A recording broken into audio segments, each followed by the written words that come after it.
Rumble Views getting exclusive. Me muttering to myself for 5 seconds before I get the screen. Oh, very good. That's, Rumble exclusive.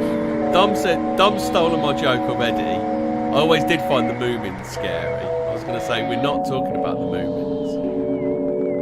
No. That Moomin troll was a bit weird though, weren't it? What was the little boy, the little pixie boy? It was that cartoon. Is it from Finland? Well, there's two, isn't there? They did like an anime-looking version of it, and then the original one was like... Was it like some sort of... South Park animation, wasn't it? I've never seen that. I've only ever seen the That's anime. the one I watched when I was a kid, and that was a bit weird. I don't know whether it was like construction paper or felt they did it with, like back in the day. Oh, so stop motion, taking pictures of... Yeah, and the little bits. pixie kid looked weird. Oh, speaking of Go on then. badly animated stuff, do you ever remember the staring competition, the staring contest? And what? What's that from? It was on this show called Big Train. No, I never watched Big Train. Oh, okay. Simon Pegg was in it, and a bunch of those other people that went on to do Spaced and stuff. Yeah, the staring competition, it was just like 1 or 2 frames of animation, just them staring at one another. And I sort of... What I liked about it, though, is like Beavis and Butthead, it was all hand-drawn cells, but because they weren't like Disney quality animation, they're all wobbly. So with the Disney stuff, with Beavis and Butthead, where it was all wobbly. Have you ever seen the really old Simpsons when it was on the Tracy Ullman show? No, I haven't seen that. That was like wobbly like that. Hang on, I might have done actually. Yeah, it's because I'm just trying to... Oh, this is annoying. I'm playing Scum at the moment, and I seem to have lost my wheelbarrow. Ian was watching Big Train today. Yeah, I think I have seen one of those sketches. Is it there's this one where Bart's upset, and so Homer cheers him up by using a hairdryer to blow the tears out of his eyes. And I remember when I first saw it, I thought, is this like a sitcom about monsters? Because, they got spiky... Because I didn't realise that the spikes were actually just like their hair. There was no delineation between the hair and skin. So I just thought, oh yeah, and that's why the father's got that weird brown mouth, because he's a monster, and the woman is like that because she too has blue hair. Well, she does look a bit Bride of Frankenstein. Marge looks a bit Bride of Frankenstein, doesn't she? I literally thought it was a show about monsters, and then eventually, like when they showed other characters like Snake and Apu and Principal Skinner, I was just like, oh, they're supposed to be human beings. Why were they yellow? I've never understood why they were yellow. Because they are Chinese. They come up to your knees. Are they Chinese or are they Korean, Hobbit? Yeah. No, that's a good segue. Was that intentional? I don't know. Where do you want to start with this? Do you want to start at the start or do you want to start at the end? Because, well, I know. What if we start at the beginning and then do the end and the middle and the beginning? Yeah, but we could go, here's the end, record scratch. You're probably wondering how I got here. Do you want to do it like how I do an episode, where I say the conclusion and then we spend the next 2 hours like, how did I get to that conclusion? Yeah, right, let's do this. Right, I gave my baby away to a gun-toting cult run by King Bullethead, who brandishes a gold-plated AK-47. Classic Fortean words fodder this is. It is the gun-toting church whose leader is so controversial he's earned the nickname King Bullethead. At the Rod of Iron Ministries Couples Para. I just love the Couples Para. Is that just really bad journalism as usual?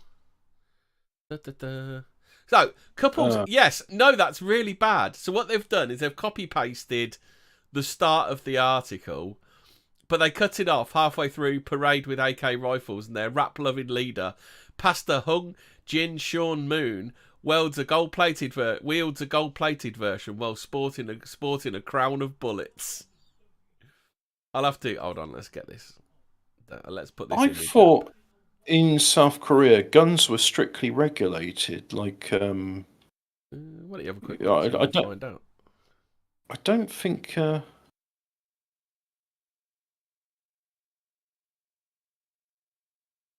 Yeah, So yeah. image. Browse. Let's have a look. Right. So there's King Bullethead and his posse. That's a real stripped down AK. That's not an AK. That's an AR, isn't it? Just a sec. Gun laws in South Korea. And now, whilst I do that, let's have a look at 40 But and his words. bird behind him. She's got a fucking gold-plated Desert Eagle. Oh, the women either side of him have got gold-plated Desert Eagles. Oh man. Right. So, do you remember Games Master? Yeah. With Sir Patrick Moore? There's a channel called Rose Tinted Spectrum, and it started to re-upload compilations of it. Now, let's have a look at this. Yeah, the gun he's got there, that's an AR style. Yeah. I know that because that's the cop killing rifle. Yeah, he's also got a banana clipper zine in there, and I bet you he's got a bump handle.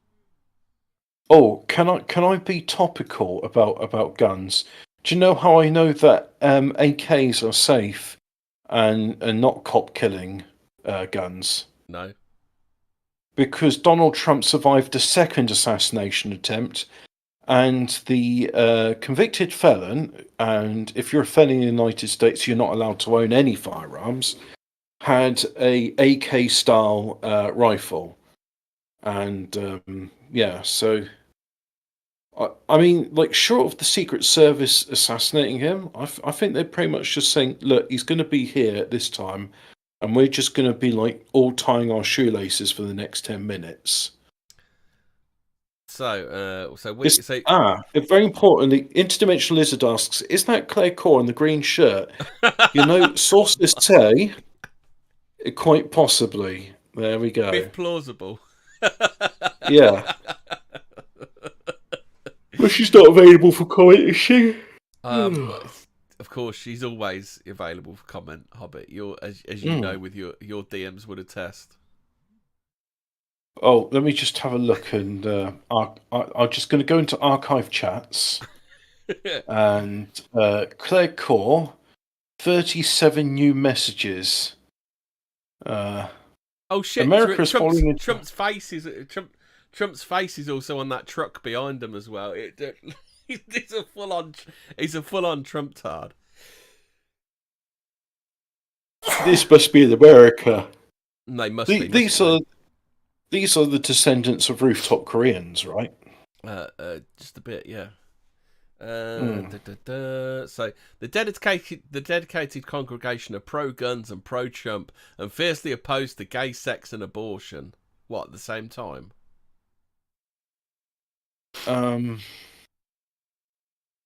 Well, I just think with the gay sex is like, where's you going to just stay in a box? Matched in arranged marriages, they take part in mass weddings and often celebrate the union with a joint target practice. So basically, what they've done, it's like old school. It's like old school Mooneyism, but it's like better with guns. Do you want to be a Mooney? No, you can be a Mooney with guns. Have gold-plated gun. Now, just for the benefit of anybody who's not familiar with the Moonies, and when I say for the benefit of anyone, that means me. What is a Mooney and why? I'm going to get to that, so I'm going to read this one first, and then we'll go record scratch. You're probably wondering how the Moonies got here. Yes. Now, a new documentary fronted by Taskmaster comedian and documentary maker Jamali Maddox. Huh? Oh, he used to be a French teacher, wasn't he? Or was he an English teacher or something? And then he's like, oh, I know what, I'll become a comedian. And the joke was, I'm very big and I used to be a maths teacher. Is he as funny as Rosie? What's her name? I keep wanting to say Rosie O'Donnell. O'Donnell? No, the other one. The one with cerebral palsy. Roseanne Barr? No, Rosie. Oh. Yeah, Rosie Jones. It's Rosie Jones? I don't actually know any of her stand-up, but Ricky Berwick's funny. Yeah, Ricky Berwick's funny. And so's I was like, see, cerebral palsy comedians aren't funny. And then I listened to some of that the one with the Spanish sounding surname. She was quite funny. What, the member of Spanish Parliament? No, that's another one. I can't remember. That's funny. Francesca something Gonzalez or something. I can't remember. Spaniards have an unusual sense of humour. She's also got cerebral palsy, but she is funny. So I think Rosie Jones probably really pisses her off because she's got there through actual effort, and Rosie Jones is just like the Johnny Come Lately who gets all the plaudits.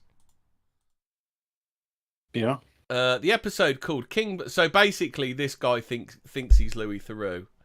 The episode called King Bullethead and the Gun Church airs today. The 2 days ago. Airs today as part of a series called The Jamali Maddox Follow the Leader, where Jamali shadows various radical groups in America. Oh, I'm sure. Was it the Mexican child leader of the white race will be on there? Then I should imagine. It's produced. Oh, Mr. Pencil Moustache. Yeah, it's produced by investigative journalist Louis Theroux's production company Mindhouse. I could just imagine him like going to like some sort of soda bar and saying, "The Doritos are on me. The leader of the white race is strong and tough. Only the best is good enough." I find just like the wide-eyed, just hatched yesterday thing that Louis Theroux. He's a bit old to be doing that, isn't he? Like, you can probably do that till you're about 25, and then you're really pushing it at 25. Anything past 21, and you're really, really pushing it. But Louis Theroux's about 50, and he's still doing it, isn't he? I'm just really thick. I just want to hear your side of the story. Yeah. You know, that would have been like less disingenuous if, like, the episode before. Because can we just talk a bit? Rap over there. Well, they call it something, don't they? But they'll do songs like "I murdered my business rival in the drive-by," and then the lyrics will talk about in great detail how they did the crime, and it's basically it reads like confessions.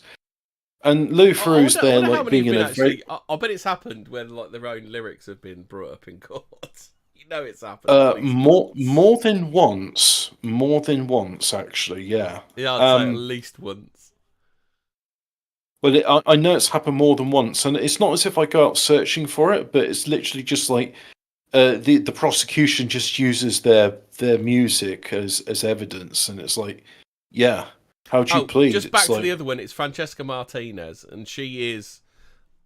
Don't look at Rosie Jones and think all cerebral palsy comedians are like that. Some of them are actually funny.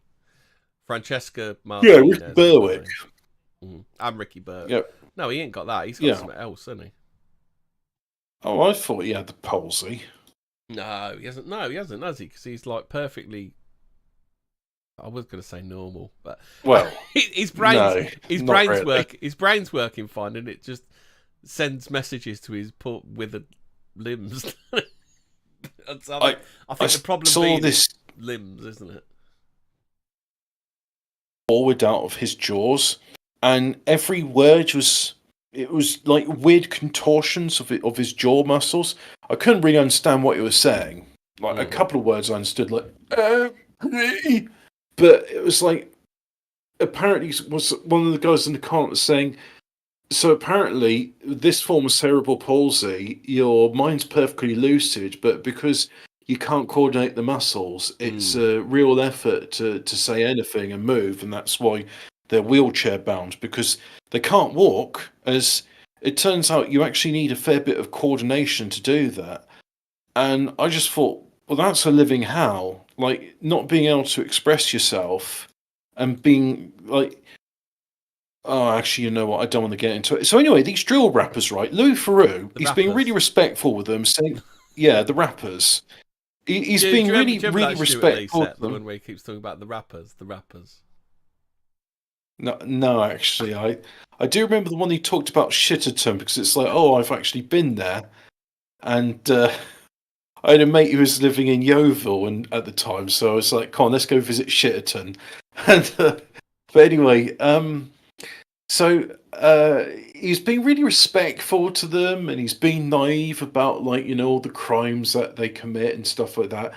But it's like I would have more respect for you if you weren't so like, oh well, you're really evil when he's talking to Baked Alaska for the crime of being cringe. Or I mean, was he like? Beardson. I mean, Beardson's just like a cringe loser, really, and he's like, you It's, put your hand up in a way that that people did 100 years ago. No, I didn't. I was just waving at somebody. No, you definitely put your hand up like that. Look, if you carry on talking about me putting my hand up in a way that people did 80 years ago, I'm not going to talk to you anymore. But you put your hand up in a way people did 80 years ago. And he goes, right, see you later then, Louis. which was the right thing to do because he was just obsessed with the way that Beardson had held his hand in the air. I mean, we've got to say, like, he's a BBC stooge, so what do you expect from Louis fucking Theroux? But Yeah. at the same time, I mean, I like that guy who was interviewed about his driveway and he had a swastika put on it. It's like, I'm Buddhist, and he looks like a Hell's Angel, and he's just like, I can't remember the rest of the interview, and it's like, you know, some of your neighbours are Jewish. I did not know that. He just the way deadpan way he did it's like he blatantly did know. It's like, don't you realise this? It kind of reminds me of. So do you remember when that guy shot them two wrong'uns that tried to break into his house and he ended up going to prison over it? What, Tony Martin? Yes. So I was about that sort of time. There was that they were like, well, should you be allowed to protect your own house or should you just let them come in and rape you and beat you up? Yeah. And this was the BBC, and they had this old boy on who'd shot someone who'd trespassed in his house, but he'd obviously had the line that his lawyer had drummed into him, and they kept asking him if he'd shot the guy, and he kept saying, "I was going down the stairs and the firearm accidentally went off." He was stuck to the line that his lawyer had given him, and he wasn't coming off it. Yeah, apparently accidental discharge is somehow less damning than I defended myself. Yes, I was fearing for my life. What if you said I was the baseball bat and it accidentally went off? I was fearing for my life. What if you said I was fearing for my life and the weapon accidentally discharged 21 times into the suspect's back? Yeah. Yeah. I mean, that worked for Dick Cheney, right? Yeah. He shot his friend 21 times. Like, I'm Dick Cheney and I'm evil. I'll have you killed if you do anything. Didn't he? It's like, well, yes, yeah, but also, like, the friend had to apologise saying, well, I feel very sorry that Dick Cheney shot me 21 times in the back and I survived. And I'm terribly sorry I survived, Mr. Cheney. And I feel terrible for getting in your way 21 times when you're trying to shoot that duck. I do like it when the libs say, you got to listen to Liz Cheney. She's one of the good guys about Trump. It's like she's fucking Dick Cheney's daughter. She's the spawn of Satan, literally. Oh, the other one was it John McCain? John McCain's and then daughter, Schumer took over, and then Meghan McCain, and I think Donald Trump said something to her. I can't remember what it is. You'll have to forgive me. I've got like a throbbing headache, and it's a bit distracting. Well, you relax for a minute. I'll finish this thing off. Oh yeah, that's right. We're not talking about Louis Theroux. Also, Louis Theroux. Go if you're here. I mentioned and you want Louis to talk Theroux once. I thought I'd got away with it. You thought wrong.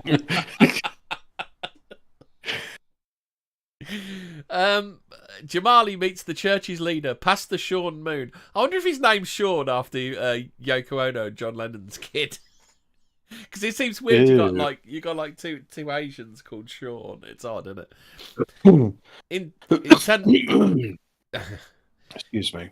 In Tennessee, America's Bible Belt, and long-standing church members, including grandmother of four, Fran Ichijo, at 70, Friend, Ichikada da da and da. her husband Yeah. Yoshi. So she's married to the dinosaur from Hey, that was Mario pretty Brothers. good. That Yoshi's Island. Yeah.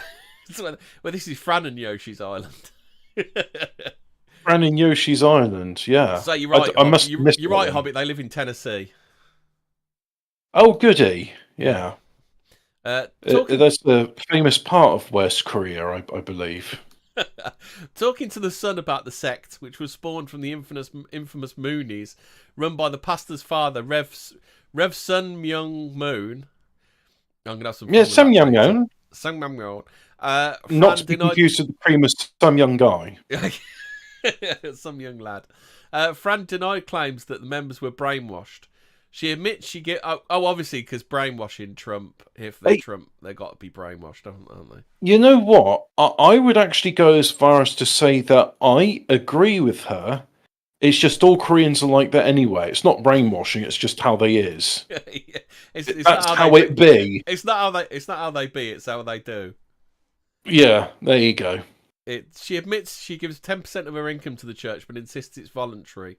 No one is forced to give or do anything. She says by the cult she's in, where they carry AK-40, Is this a bit like gold-plated AK-47s and Desert Eagles. no? Nobody's forced to do anything.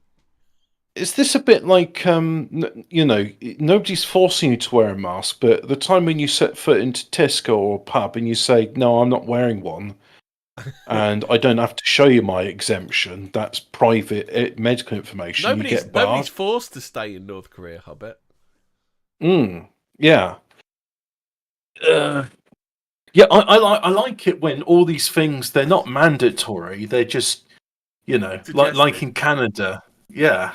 Like there was a strong suggestion in Canada that you better take some experimental medical procedure or your bank accounts will be frozen because, it's not mandatory. It's just you won't be able to buy any food without it or pay your mortgage. Because, there are people that pay mortgages, don't they? People think Moonies are weird, but we're just normal folks. I have a farm, a puppy, a husband, and 4 grandkids. She doesn't have any children. She didn't have any children. She just skipped straight to grandkids. I mean, nobody was asking what she was having for dinner, though. Worship with weapons. Hang on, how do you have grandchildren but no children? What? There's no mention of children. She's got a farm, a puppy, husband, and 4 grandkids. So it's a puppy farm. Maybe the children went out hunting with Dick Cheney. What's the Korean equivalent of dog chow mein? I don't know. The Rod of Iron Church, also known as the Sanctuary Church, grabbed headlines in 2018 after holding a ceremony with AR-15 guns just 2 weeks after a school massacre, which saw 17 children murdered in Florida by a shooter wielding an AR-15. Like, let's just think about that a sec. It's like, imagine like you just went, wow, these people had a car show after someone got ran over by a truck of peace. You know what? I'm going to agree with Prince Philip here. He said after the dumb blame thing, it's like, oh, for goodness sake, look, it's a tool. And it's for hunting. I mean, what are you going to do? But ban cricket bats next. Because... Don't give them ideas, Philip. But the thing is, well, that was in 1996. I think the boat sailed on that one. Yeah. Don't worry. There's still time they could have a go at it. They could have a go. Yeah, that's true. Yeah. Now, despite the controversy of what he said, I thought he made a very salient point. And the fact is, he's trying to say there, it's the intention of the wielder. It's not the tool itself, which is at fault.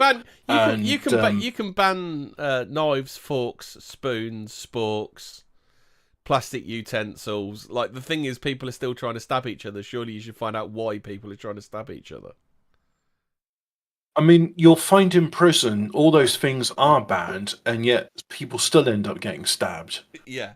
So So the problem if there's might the not be will, actually might not be the object. It might be the intent. what I'm trying to say here is a bunch of like rooftop Koreans, even though they are weird and I don't like worse Koreans. I when they're just like having a hootenanny where they're firing off guns, I'd feel a lot safer there than I would at the responsible. I can't give you an example of a group who I would not want to be wielding weapons, but we know there's certain groups that do things, and they're very irresponsible when they do those things. So even when they don't have the intention of murdering people, people still end up getting slaughtered. Exactly. You know? Exactly. Yeah. Critics, including anti-gun activists, slam the event as tasteless and irresponsible. But speaking to the Sun over Zoom, why did Zoom need mentioned? Sponsored by Zoom TM, are they? Copyright, whatever. While smoking a Marlboro TM cigarette. from a Tennessee farm, member Fran is it like, look at these crazy people, they use Zoom, nutters. From a Tennessee farm, member Fran insists the church endorsed them so families can protect their loved ones and community. Endorses them, I think is what they mean. Referring to guns. That's really badly written. She says, if you look at many of the schools later, some pointed out to me saying, you know when Sandra Bullock mutters under a deaf sanctimonious arsehole? Yeah. She gets fined 1/2 credit for a sotto voce violation of the verbal morality statute. Yeah. Sotto voce is one of those Italian singing terms for with a soft voice. So it's about it's about love God, love your neighbours, and if you don't like your neighbours, shoot them. I thought it was about Reaganomics. If you don't have firearms, it's not about Reaganomics. If you don't have firearms, you can't fight against tyranny. This is one of our biggest rights, and I believe that Pastor Sean is very correct in promoting this. Can I just point out the paradox? They have firearms to fight against tyranny, yet there are gun laws. Yeah. Doesn't it say in the Constitution shall not be infringed? I mean, that means shall not be infringed, doesn't it? It doesn't mean you can infringe it a little bit. Well, it's like shall not be infringed except for on weekends, and then when you go duck hunting and all the other bollocks as well. Yeah. I like it when they say, "Oh yeah, but they wouldn't have known about AR-47 cop killing bullets and stuff." And it's like, mate, they had puckle guns back when George Washington was writing that thing. Puckle guns with you see these bullets are round, use them on Christians, and these bullets are square, use them on Turks. The square bullets do more harm. And if you're not sure what a puckle gun is, it was like an early precursor to automatic machine guns.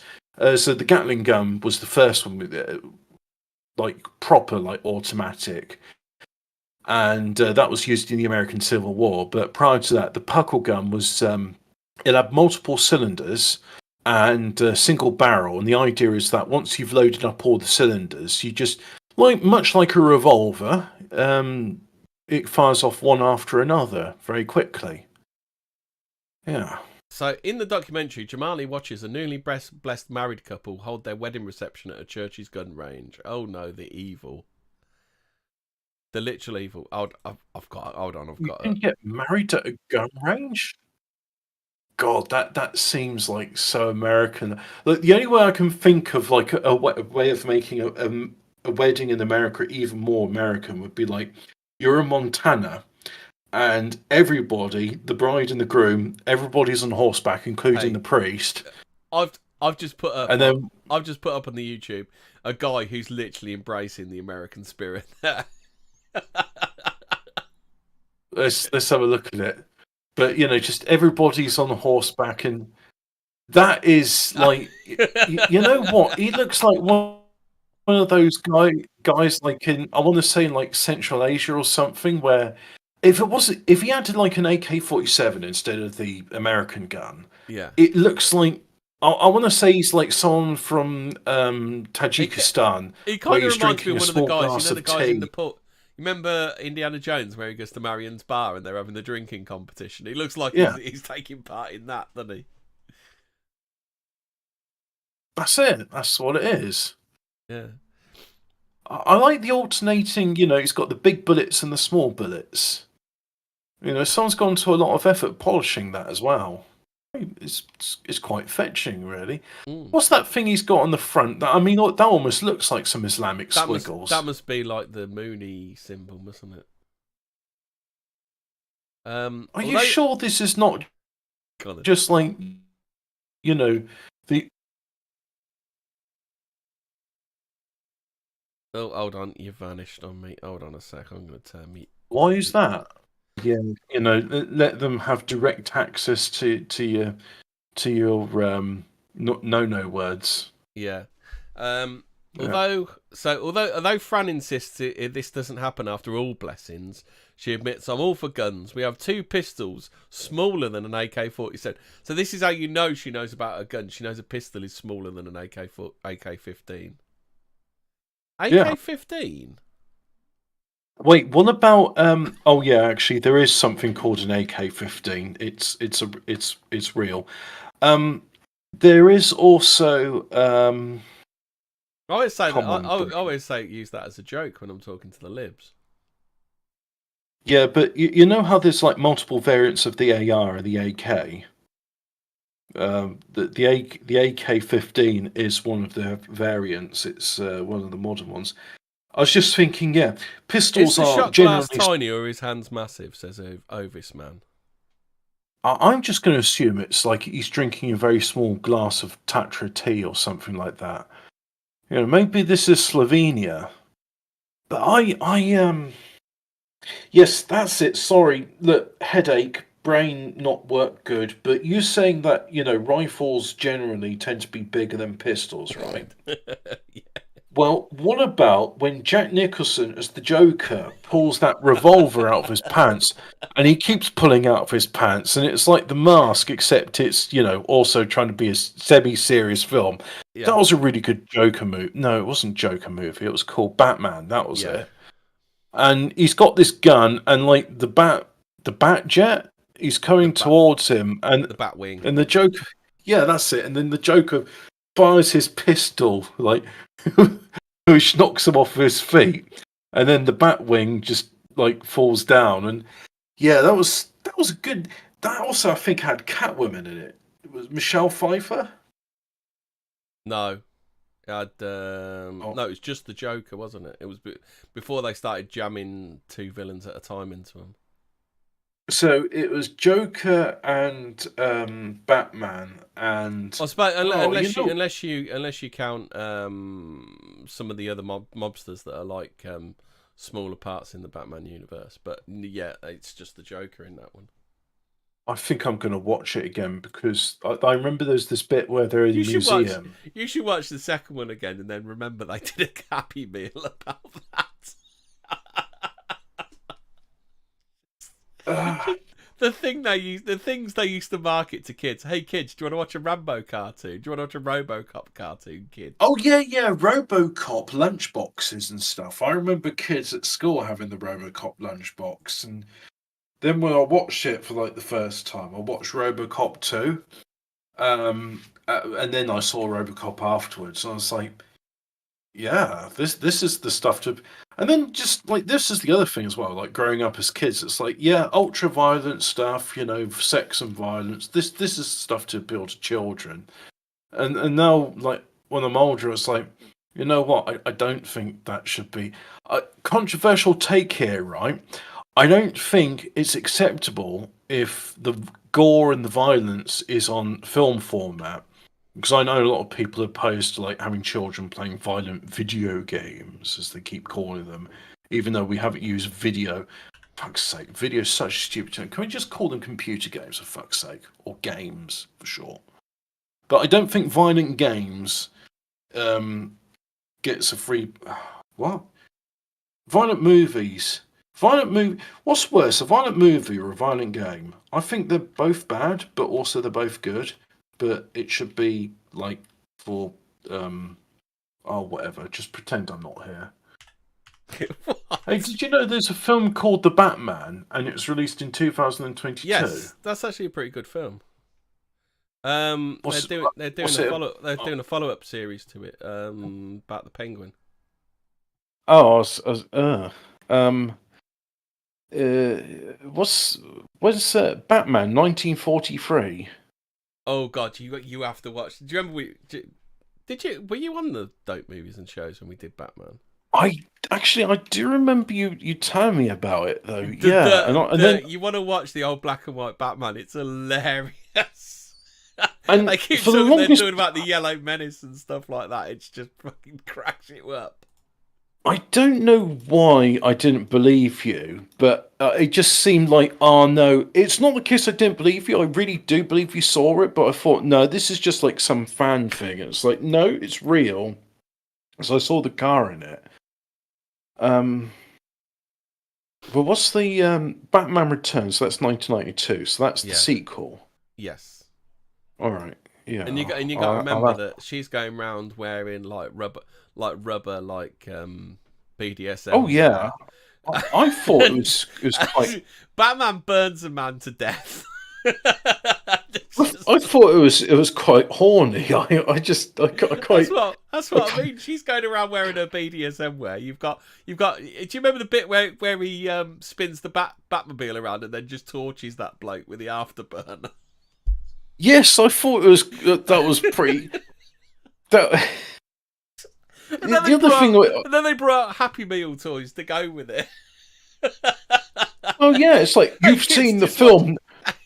Kids watch. Now recreate the scene where a man gets burnt to death with the Batmobile's afterburners, the jets. It also makes me laugh that Alfred just lets everybody into the Batcave, doesn't he? Well, is it a bit like oh, I don't know, like 10 Downing Street, where you knock on the door and then someone opens it? Oh, speaking of which, I saw that happening recently. I didn't realise just how shiny the door was. Somebody must like spend a lot of time putting Ron-Seal clear coat on it or something. But Callum, no, it's Caleb. That's his name. He's the farmer which does Clarkson's farm, and he was invited along with Charlie to go to 10 Downing Street when Mr. Patel was the Prime Minister. And he's knocking on the door, and then the policeman, I don't know if it was a bit done for television, but I can imagine it being real. He's being really shitty with Caleb, saying, if you ever knock on that door loudly again like that, I will, you will not be coming back here. And it's like, mate, he's a full-time farmer. He doesn't want to go to 10 Downing Street. He's been invited. 10 Downing Street. No, well, some people do. I think Sir Keir Starmer, MBE, likes going to 10 Downing Street. But it's like, he's been invited there. He's talking about the future of farming and young farmers like him and what the government can do, or rather, what the government can do to not interfere with farmers so they can just do their job. And you got this, like, I put it this way, it's realistic enough that I believe that was real, and I'm just like, look, nobody told him how to knock on that door.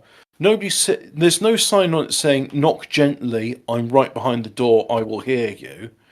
So he knocks on it like a normal man knocks on a door, and he's a farmer.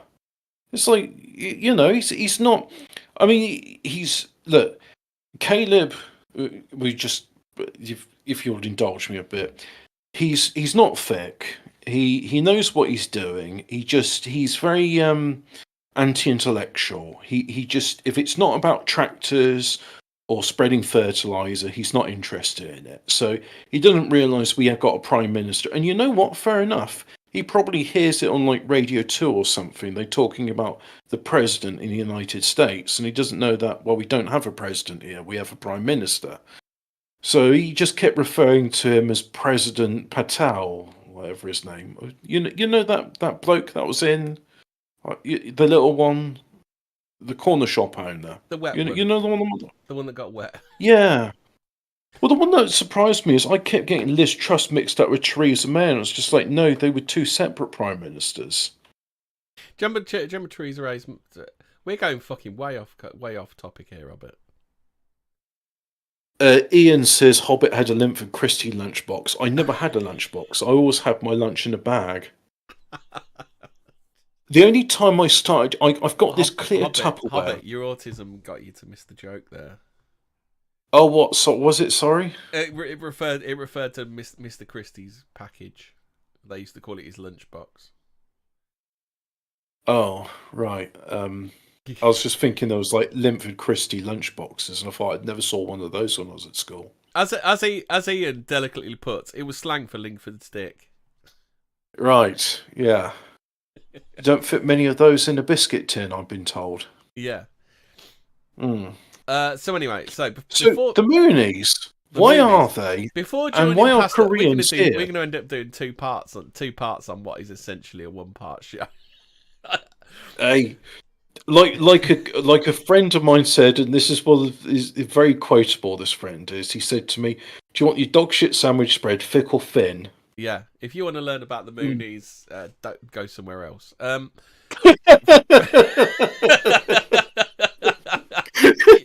If you want to learn about stuff, go somewhere else. If you want to laugh and just talking about the bits we want to talk about, then listen to this show. Hey, look, this is a learning experience for people, right? Because they find out as we find out. Yeah. It's a journey which we go along with the audience, and we're not the most direct, and we're not the express route. It's what Hollywood producers do, don't they? You put yourself, the audience has to have. It's why whenever you watch a film, there's always a new member, because that's supposed to be you as an audience member that's learning along with that person. Well, put it this way, right? You can have. Okay, this is probably not going to be a good. Okay, here we go. Here's a good example, right? So there's a transcontinental railway. Anyway, have we got to declare him dead again? Yeah, he died of Mpox, remember? Yeah. So you could get like a Ryanair flight from one end of Europe to the other, and you probably see like a few fields and clouds when you're up there. And you've gone, oh yeah, I've seen all of Europe, I have. And technically, you have, if you've had a window seat. However, if you took a transcontinental rail... Weird how flat it looks, isn't it? It's very strange. I mean, you see the Alps sticking up, but the rest of it just sort of goes on and on, really. It's funny how you can see the Alps from the Pyrenees. There's people that have taken photographs of the Alps from the Pyrenees, and it's like, oh, okay. Shouldn't there be all of France in the middle, obscuring that view, what with the horizon and all that? But anyway, if you took the transcontinental railway from one end of Europe to the other, you see a lot more of Europe, and you get to appreciate a lot more of it than you would in the plane flight. I mean, the plane will get you from A to B quicker than the train will. And what I'm trying to say is, we are the transcontinental railway of paranormal investigative shows. And it may take us a bit longer to get to the destination, but I think you as the audience, as you dear listener, who's listening to this now, you would appreciate... Yeah, do you want to go on Concorde or the Orient Express? Which way do you want to get there? That's what it's called. Which way, it's dear called... audience member? Yeah, that's it. It's the Orient Express. I couldn't remember it. I was thinking when it costs... is that what you're trying to think? Is that what you're trying to think of when you're talking about the transcontinental? Yeah. The Orient. Well, you see, that's the thing. Does it actually go to the Orient? I don't hardly know anything about the Orient Express. I assume it goes through some Oriental bits, but the fact is, because we're taking our time on this, we get to find out that what I was trying to think of is called the Orient Express. Yeah. So, from ballet shoes to bullets, before joining Pastor Sean Moon's church in America, Fran was a member of his late father's church in Korea called the Unification Church. So that's actually what the Moonies called. It was Moonies is a nickname for it because it was obviously U Flung Dung, whatever his name was. Like its thousands of other members, Fran believes that the then leader, the Reverend Sung Myung Moon, was the second Messiah. The second one. He's not the Messiah. He's a very naughty boy. An aspiring dancer, Fran was just 22 and en route to ballet class in New York when she was approached by a member of the movement she calls my spiritual mother. By 1978, she had upped sticks, Hobbit. She'd upped sticks. Well, that's a term you don't hear much these days. What is the origin of upped sticks? I always just think it's like with nomads, like they pull up sticks Oh, from the tent. pulling up your tent poles kind of thing. Yeah, that's upping sticks, right? Unless it's like some sort of Korean thing, like they live on stilts in swamps and stuff. Pull up stakes. Yeah, but why would you up pull up stilts? stakes or up sticks? So it's actually an American phrase. It goes back to Jamestown, apparently. Oh, is it like when they're on the pioneer trails and they? No, but the wagons are. Well, yeah, I suppose they would secure down. So, as you might wagons, surmise from my analogy above, the phrase "pull up stakes" has an American origin and dates back to the 17th century when the first settlers set up in and around Jamestown. They'd build protective structures around their camps and homes called palisades. These were made of giant stakes driven into the ground. Oh, so it's palisades then. I never really thought of someone ripping up a palisade, but I guess we've gone to all the effort. Pull up sticks carries the same sort of meaning, but originates from British English and might derive. So this person doesn't even know; they've just pulled it out of their ass. And might derive from a similar notion of packing up your belongings, including sticks used as spikes to hold down your tent before moving. Oh, so whilst you've been doing that, I've been looking at the Orient Express. It's quite an interesting story. It's a Belgian engineer, the name of Georges Nagelmakers, so I assume that's Flemish. And Nagelmakers, he went to America. That's where he saw the first sleeping Did he get over the Nagelmakers, or was that just something you had to live with? His Maccas were naggled proper. Now, he saw the sleeping train cars and thought it was a good idea. So he came to Europe and said, I have invented the sleeping train car. And then they said, people were like, well, what's the point of that? And he's like, I will make this train go from Paris to Constantinople, or Istanbul, as they call it now. Istanbul was Constantinople. Do you remember that one by They By the Giants? I do remember that song, yeah. You remember Hobbit? I remember, yeah.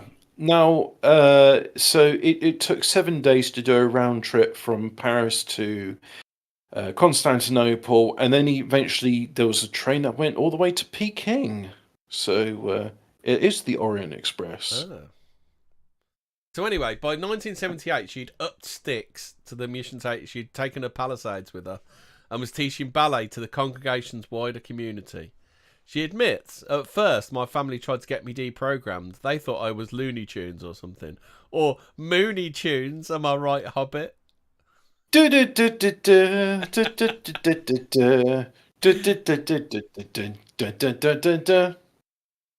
to show them I tried to show them I was okay, but I was one of 8, and it's only really one sister who I stay regularly in touch with now. The Unification Church has long been accused of brainwashing members. Former worshippers like whistleblower Steve Hassan claim the group forces members into labour and isolation, sometimes working up to 21 hours a day, but Fran dismisses these claims. So what we're saying, Steve Hassan had no real skills to give, so therefore we had to do labour. It's funny that when you haven't got any real skills that you have to do manual labour. It's weird that, isn't it? Well, there's that song, Only Fools and Horses Work. Yeah. Pro-Trump and preparing for Armageddon. Like many in Pastor Moon's congregation, Fran is staunchly pro-Trump. The church even boasts a custom-built 4x4 emblazoned with Trump's face. And Pastor Moon proudly owns a pair of Trump's infamous gold sneakers in tribute. How much are the Trump trainers? They're loads, aren't they? About $500 or something, aren't they? Oh, well, they're trainers, what, with Donald Trump's name on them or something? Yeah, you're not seeing the gold Trump trainers.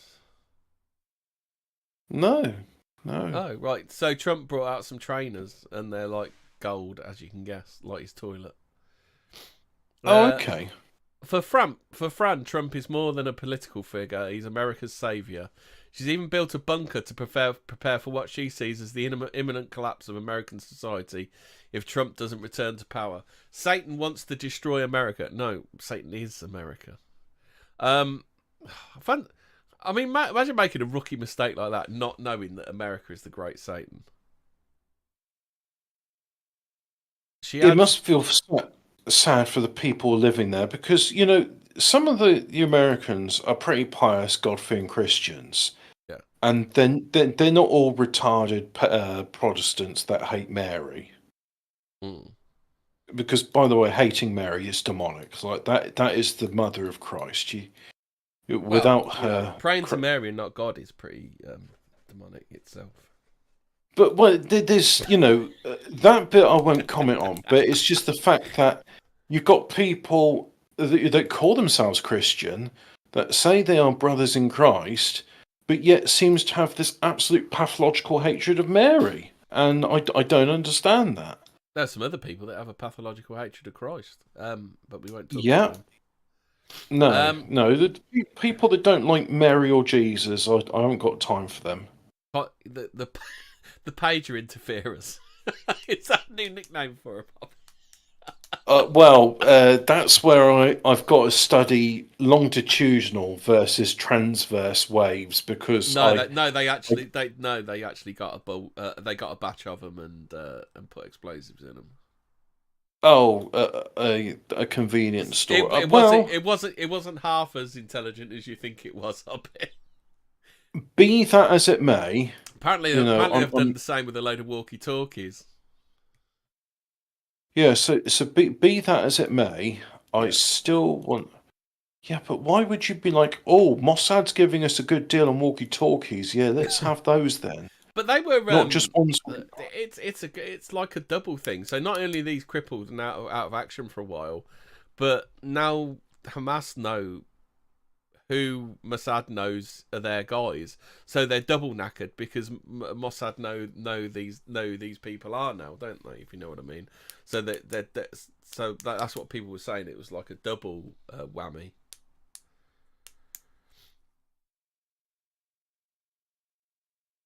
You've made my brain hurt again.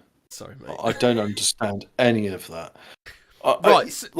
So not only have Mossad shown that they can get to them by blowing their pages up, but Mossad have also shown that they know who the because obviously if you're getting a pager from Mossad, you're gonna be a little way up the chain, which means that Israel now knows who these people are because they sent them the messages to blow up their pages. Again, I'm just like thinking. I mean, maybe Arabs don't have the story of the Trojan horse, but I'm seriously, I'd be looking at these pages with somewhat of a suspicious. I'm somewhat trepidatious. I'm somewhat paranoid of these things. You see, yeah. But be that as it may, in this day and age, though, using pages, Hobbit. Well, I'm told they do have certain advantages over SMS text messages because they can't ping your whereabouts, can they? Oh, I didn't know that. I just heard like apparently you can send messages to them, which otherwise would be in like in a mobile dark. Like apparently one of the reasons doctors still use pagers is because in a hospital where you got poor signal because of all the equipment making various noise, pagers can still reach them. Yeah, I mean, I think there are quite a few different bits of communication equipment that do the same because not only that, it uses less battery power as well than a phone. Because when I had a pager, it used to run on a AAA battery, and it probably last you a week or so. The battery would, or even more. I can't remember exactly. Well, a long time. I suppose it's very simple, isn't it? I mean, it's got a screen which isn't on all the time, and once every. But I don't know if it's still the same. I don't know whether you can do it electronically now.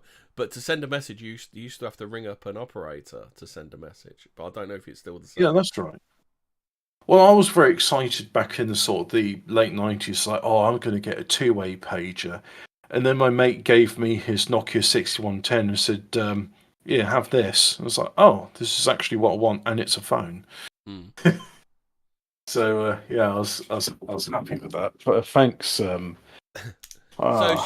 she Mate. added, if Kamala Harris wins, it will be the beginning of the end. She says, "We've got food stored away in case the grid goes down. No electricity, no internet.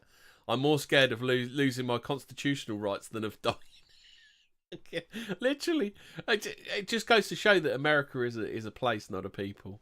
Fran is also fiercely anti-abortion. During the documentary, she shocks Jamali by claiming that the government is killing babies after birth for body parts. Is this just something about the Koreans where they're entirely fanatical? I mean, like, I'm more concerned about losing the constitution than my life. I mean, you know, people were able to live through the Iron Curtain, and I think like the ones that survived it, they were more interested in their life than any Russian constitution which came before or since. Yeah, kind of weird. I talk about that because you know the people. I don't know why I'm appealing to a BBC audience, but look, if you watch the BBC and you're fond of it, when I say like the Cold War, Russia, Iron Curtains, I'm using that as a sort of safe way to say there are evil totalitarian governments which don't have the best interests of its people at heart, and I just like. There's something about Koreans where they're just like they're very ideologically motivated. It's I don't understand them myself. I mean, there's the like, hey, just to sort of rehash just when we did a Hobbit. Dom said it would be the fax yeah. machines and Betamaxes. They're gonna blow up next. Hey, buddy, I got this good deal on some Betamax. Oh yeah, let's hook them up to the plasma TV. Don't pause it. Yeah, now. We can watch Back to the Future and Blazing Saddles. Don't pause it too long. You'll burn the image in there. Oh yeah. That's oh dear. But yeah, in conclusion, Koreans are weird. They're really fucking we weird. We haven't even got to the bottom of how fucking weird they are yet. In 1978, well, we did sort of briefly touch on it on the Worst Career episode, didn't we? Yeah. In 1978, Fran was matched with her now husband Yoshi. I just can't take Yoshi serious. I just think of a green woman that's a ballet dancer that's married to a green dinosaur. I just, for whatever reason, I'm hearing the Yoshi's Island theme tune. A fellow church member studying at university in Japan. He was flown to Korea for their matching, a ceremony where couples vow to commit to each other. When I saw him, I thought, well, he's hot to trot, so I didn't mind. Who are the Moonies? I suppose Hassan, whatever his name was, had a fucking rough matching then, did he? That's why he was moaning about it. Who are the Moonies? They're like little troll things from Norway. Is it Norway? Where are they from? Oh, you'll think of Moomins. The Moonies are in Aqua Teen Hunger Force, and they come from the moon. And where's the Moonies from? Is it from? It's from Finland. Finland, is that where it's from? Yeah. The Unification Not to be Church... confused with Pingu. That's from Iceland. Yeah, Pingu was weird. No. Do you remember that time he ate his own sick? No, but I do remember the time Lee Hardcastle made Fingu, which is the Thing and Pingu crossover nobody asked for, but John Carpenter approves of. I'm not sure if the creator of Pingu's seen it or approves of it. I'm still waiting for his endorsement. The Unification Church is a new religious movement based on Christianity, founded in South Korea in 1954 by Seungmung Moon. They teach that Moon, who died in 2012, was the second coming of Jesus Christ. I thought his name was Jesus H. Christ. Why do they never use his middle name? His name is where the nickname Moonies comes from. It's the H for holy. In case you hadn't figured it out, his name is where the nickname Moonies come from. Hobbit, I bet you're always wondering why they're called the Moonies. Why Sun Young Moon created the moon? Why they call them the Moonies? I will finally be able to rest easy tonight. The mystery has been solved. What is this journalist trying to say about people who read The Sun? I mean, who's a journalist these days? Dunno. The only people that read your articles are people like us who are just like reading it ironically and poking fun at how shit you are. The church is known for its mass weddings known as blessing ceremonies with participants numbering in the thousands. Have you ever seen any of the Mooney wedding ceremonies? I have. Fucking hell, there's loads of them, aren't there? Is it the I football? mean, Is it the football stadium in Korea where they did it? yeah. Is it cheap? Like, oh, pay like £15, and like now you can go into the marriage ceremony and be married. No, it must have cost a few You quid know, to just hire it out. But then again, you give 10% of your wages over, so they can afford it. oh fuck that. No, I just want to get married. Did you not hear that bit where she said you have to give them 10% of your wages? Ah, but it's entirely voluntary, like the Yeah. jizya. Yeah, it's entirely voluntary. It's entirely voluntary with the gun cult. Critics have called the church a cult, claim it rejects. However, it's been criticised for its social and political influence. Oh no, social and political influence is terrible because nobody does that, do they? And We can't have a large organisation with social and political influence. Google. And alleged financial exploitation of its members. Experts believe it had more than 3 million members at its peak in the 1980s. Oh no! I mean, not like the entirely. I was just going to say APAC fundraising event. I don't know why I'm saying that. I think the headache brain making things go haywire. So sorry, it's a non sequitur. Or the WEF that don't get it, that don't want to get involved in anything, do they? The WEF. Yeah. Yeah, But, the WEF don't want social and political influence, do they? That's no furthest thing from their mind. If large organisations perpetuate themselves with fundraisers, that's evil. Yeah, unless the UN, unless they've been approved, unless the UN, the WF, UNESCO, APAC, and Bilderberg and G8 does it, then it's okay. And or is it G7 now? What was the one we did about a while ago? Common Purpose, or the one, or the oh yeah, Common Purpose, or we need to do the Mandelson's little club. Common Purpose, or I can't believe it's not the Trilateral Commission. Oh, that's the point. Isn't Sir Keir Starmer MBE? Isn't he a member of the Trilateral Commission? Probably. I think he seems more of a Common Purpose wonk, doesn't he? Oh, well, just because you're in Trilateral doesn't mean you can't be part of Common Purpose. Gordon Brown was part of Common Purpose. Yeah, as wasn't David Cameron and May as well. Gordon Brown, texture like winter. Oh, the bigoted old woman. Do you remember that? What an arsehole. Dickhead. I never saw eye to... What was it Clarkson called him? A one-eyed something or other. I was just about to say I never saw eye to eye with him on any issue. Clarkson summed him up really well. See if we can find it. One-eyed tossmonger. Clarkson on Gordon Brown. Let's have a look. No, just as an aside, that our archives are available on Anchor.fm. We're also available in a number of other places. If you look for, if you just type into the search Korea, you'll come up with the episode of Worst Korea. And I've since had to modify my statement about Worst Korea. And the joint winner of the title Worst Korea is both North and South. Because North Korea recently came out and said a bunch of stuff. You only ever called him a one-eyed Scottish idiot. Well, that was a factual and correct statement. There's nothing he said there. I mean, he even lost his eye in a really mundane way. He got accidentally kicked in the face while playing rugby. What was it? Accidental? Or was it just like he's miserable old bleeder, isn't he? Yeah, so that's texture like winter. He also called him a silly cunt as well during a warm-up while recording Top Gear. I mean, again, I'm not detecting any lies here. Is it? Well, you know what Orwell said. In in the whatever, telling the truth. Oh yeah, is a is a revolutionary act yeah. when all you've got around you is lies. Yeah. There'll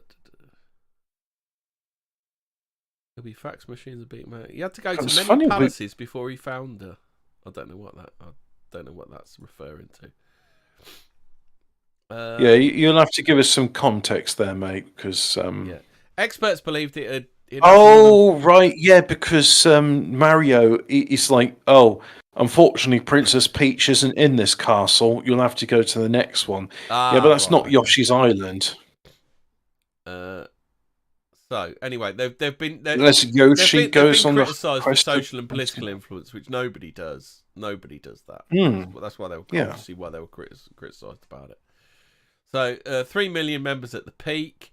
We gave our vows to accept each other, but our blessing, the church term for wedding, wasn't for another 4 years, which I think was lucky for us because we could get to know each other. We've had many friends who were blessed 3 days after meeting. They restrict no touching, no sex rules before couples wed. Fran explains we're meant not to touch each other at all before you're blessed, but we did. There was a little kissing, a little touching. I'm just confessing now, we weren't perfect in that regard. But we didn't cross the line. There was no fornication.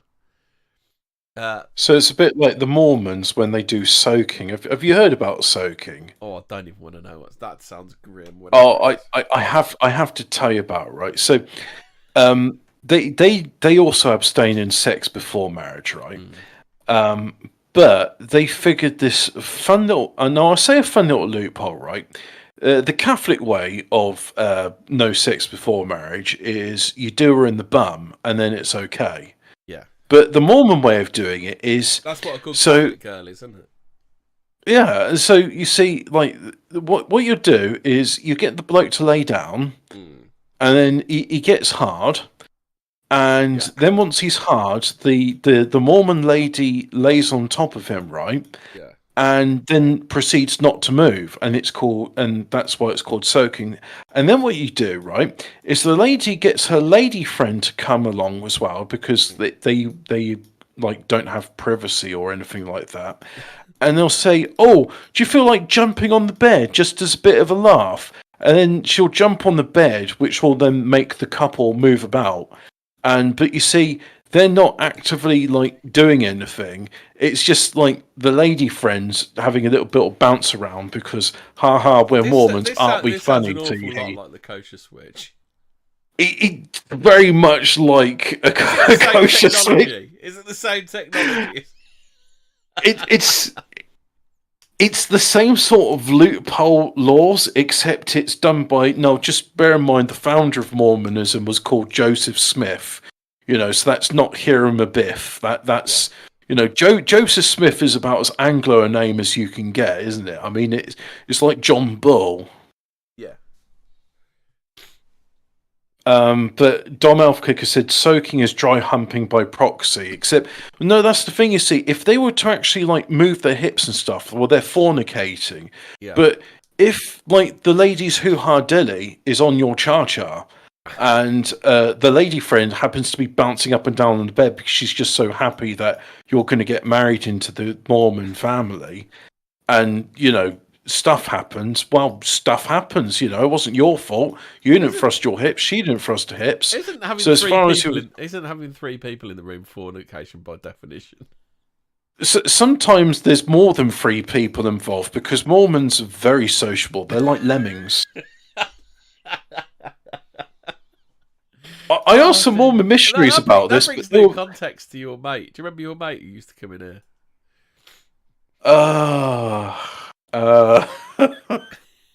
Your biggest fan. We'll have to talk more about that off the air. You need to give me some more reminders. But the thing is, remember, he used to come in the chat and he used to have a go at you. And he was Dutch. He was Dutch and Jaff. Oh, Jaff. yeah. Remember Jaff? He was Dutch and a Mormon. Oh, was he? I didn't know he was a Mormon. Yeah. I spoke with some Mormon missionaries, very nice, 2 lads from Utah, and I told them, look, I'm delighted I get to tell you about the Catholic faith. Said, no, that's not how it works. We want to tell you about the Mormon faith. It's like, brilliant, okay, well, look, You believe in Jesus Christ, right? I can tell you about him because I'm a Catholic. Yeah. And then I asked them questions about soaking, and I said, why don't you just do anal? It's like, oh no, we abstain from anal. It's like, oh, are you sure? It's a lot more fun than soaking. I actually invited them over to my house because I said, oh look, you must come and see my dad. He'll love to have a chat with you guys. And my dad actually, he's not Catholic, he's Church of England. But he said, oh yes, we're Catholic here. And I said, would you like a cup of tea? It's like, oh no, we abstain from caffeine. And it's like, would you like Ribena? And they haven't heard of Ribena. So I said, oh, it's brilliant, right? Now, I didn't know this at the time, but blackcurrants are actually banned in America. So hopefully I didn't make them commit a Catholic sin, a Mormon sin. Do you know midstream, fucking Google are asking me to verify my fucking address? Oh, that's nice. Yeah. Yeah, because maybe you've changed in the past hour. You might be somebody else. So anyway, I could have changed who it was. I served Mormons 2 glasses of Ribena, and they enjoyed it. And I hope, because look, it may sound like I'm a bit disparaging of the Mormon faith. I am, but I don't want them to have caused any sin. And as far as I know, and they told me, it's not a sin in Mormonanity to drink fruit juice. But they never heard of blackcurrants, they heard of blackcurrants. Is drinking wine one of their loopholes then? No, they don't drink wine. They don't drink caffeine, and they don't have chocolate. Grape juice, isn't it? Oh, well, yeah, they'll have grape juice, but they won't have wine. Grape drank. Yeah. Mr. Welch was pioneered unfermented grape juice because before then, because of the yeast that's on the this bird and the dinosaur from the Mario Brothers, they were one of 2000. Oh, Yoshi. 2075 are the couples in a famous blessing ceremony in New York's Madison Square Gardens in 1980. That's why we're talking about Mormons, because when she was saying about not fornicating, it's like, she's doing Mormon soaking. Yeah. They have matched. Just do them up the bum, it's more fun. No, they did upstairs outside, didn't they? Upstairs outside? Yeah, that's touching a bird's boob outside of her jumper, upstairs outside. Oh, I see. Well, so I think her husband-to-be was allowed a bit. I bet he was allowed a bit of upstairs outside, but probably that was about it. No tit wanks. No. I think it was just a bit of upstairs outside and heavy petting. Okay. I believe they called it, don't they? Heavy petting. Yeah. Do you know? Well, I would like to know. Do you not remember the swimming pool signs? No heavy petting. Do you not remember that? I always like to. Yeah, I remember no running. I was like no canoodling. That was the one I got told off. No jumping, no driving, no bombing, no heavy petting. But what's mild to moderate petting? I don't know. What's on the petting scale? Should we see and find out what heavy petting is? Yes, this is the hard-hitting Fortean investigative journalism that you just will not get in other paranormal investigative podcasts. Exactly. You ever heard Alex Jones talk about heavy petting? Exactly. No. And you don't hear him talking about soaking and Catholic abstinence. Oh, fucking hell. I'm trying to... No. I just want to read it. No. Oh, Reddit. Ah, yes. No, it won't let me go to it. I'm not allowed to talk. I'm not allowed to see the one about heavy petting. Oh, would you like me to have a look at what is heavy petting? Dictionary.com. Heavy petting. Informal, intense petting. Intense. Isn't that called a circular? What is it called? What do they call it when you use the word in the sentence to explain it? It's called circular logic. Circular logic. Yeah. I mean, when someone says intense petting, it's like, how if you stroke a cat or a dog on the head. I didn't know this. Intense petting that involves mutual stimulation of the genitals, but not sexual intercourse. So basically, they were saying, don't fingy a bird in the pool back in the day. All right, fair enough. Why do you need to stop wanking your boyfriend off in the pool? Well, because that's a bit indecent, isn't it? You don't want that in the pool, do you? I mean, it's bad enough people wee in there. You don't want conditioner floating around as well. Yeah. But just You don't want God. the old Chinese soup floating in the pool, do Oh, the egg drop soup. Yeah. you? No, I just again I was thinking like intense petting. I was like somebody's like it conjures up an image of somebody petting a dog, but each time there's like it looks like the head's being hit because the hand is coming down that hard on I them. wonder if I can find a swimming pool. You know Baby when petting scene. and by the way, Ricky Berwick gave me the retard pass. I'm allowed to see it, and also I am a retard myself. You know when retards pet Yeah. pets and they're too heavy with them, and the pets are like going, "Meow," and then it's like, oh, I love the bunny cat, and it's Oh, like the poor it never cat's said just petting. It said heavy. It said petting, not heavy petting. oh, so any sort of petting. Yeah, so you're not allowed But yeah, any again, petting. just I just think of someone with like heavy retard hand and they're petting the cat, and the cat's having none of it. Hobbit, here Oh, you go, Hobbit. Dom Alkins Here's the says, swimming pool. Here's the swimming pool rules. No running, no pushing, no acrobatics or gymnastics, no yeah, shouting. Because you never hear shouting in a swimming pool, do you? No hmm. ducking, no petting. No Oh, it's no ducking, diving. no diving, no bombing, no bombing. Do you remember bombing? You ever bombed? That's the whole point of jumping off a dive board is so you can bomb. Yeah. No bombing, no swimming in the diving area or smoking. God, do you remember when swimming pools used to have diving boards, Hobbit? Yeah, yeah, and I remember being quite scared by the This is ones what was which are more than lost. 10 foot tall. No soaking in the pool system.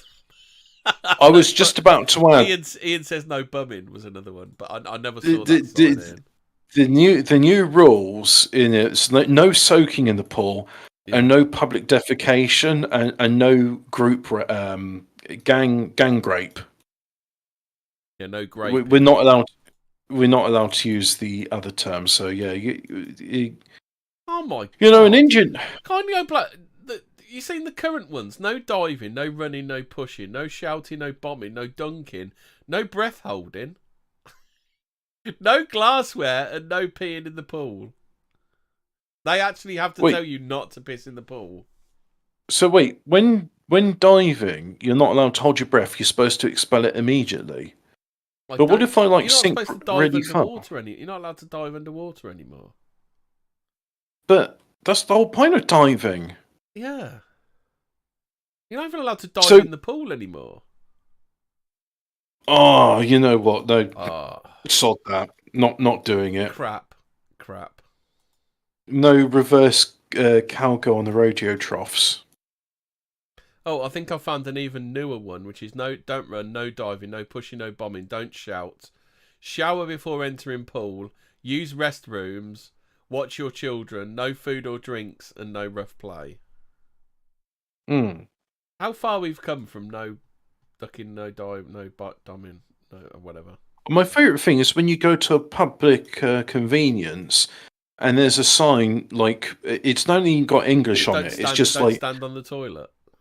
yeah, it's basically a man with standing on the toilet with a cross going through it, and you'd think like the 60 IQ Neanderthal that is going to read that sign. Mm. Anyway, let's try and talk about the Moonies because that's what we're supposed to be here for. So the Moonies, what's all that about, eh? So these people they match their own children. She says. Yeah. For Fran, arranged What's that marriages about? like hers could be the solution to the world's escalating divorce rate. Yeah, because throwing two people together who don't know each other, that's going to make for a really good family, a good marriage. Oh, so they're doing arranged marriages. Yeah. Well, it works for the Hindus. What the? You know, they got. Fran also made perhaps the biggest sacrifice any mother could make for the church. She gave away her fourth baby to another member. Mm. It's perhaps a strange thing, given her mantra that family is the most important thing the church preaches about. She explained she wanted to help other couples in our church experience the joy of having a family too. We'd had 3 children. Our second child was autistic, so there were challenges.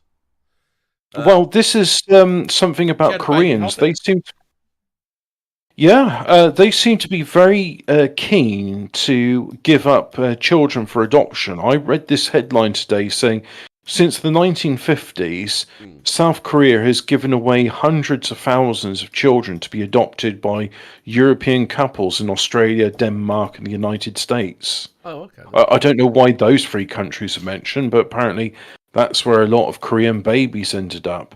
And it's not like the family couldn't do it. It's just like, oh, you're a single mother, are you? Well, fuck you. We're giving up your child for adoption, and you don't get a say in it. Well, this is quite a Because nice that's story, actually. She says, when I got pregnant again, I was thinking how busy I was already. I would never have an abortion. It was like God spoke to us, saying maybe this child is meant for someone else. Then my husband suggested a couple he knew who had tried for a baby but couldn't have one. The mother was there at the birth. She burst into tears because she was so longing and had prayed so hard, so we felt it was just like it was meant to be. Fran's daughter Julia is now 34, lives with her husband in Iowa State and has kept in regular contact. But Fran seems detached when she talks of their adoption decision. She says, there was no hesitation, but I did cry after the birth because my hormones went cuckoo. I didn't want to hold her or breastfeed her. Anything like that might make me regret.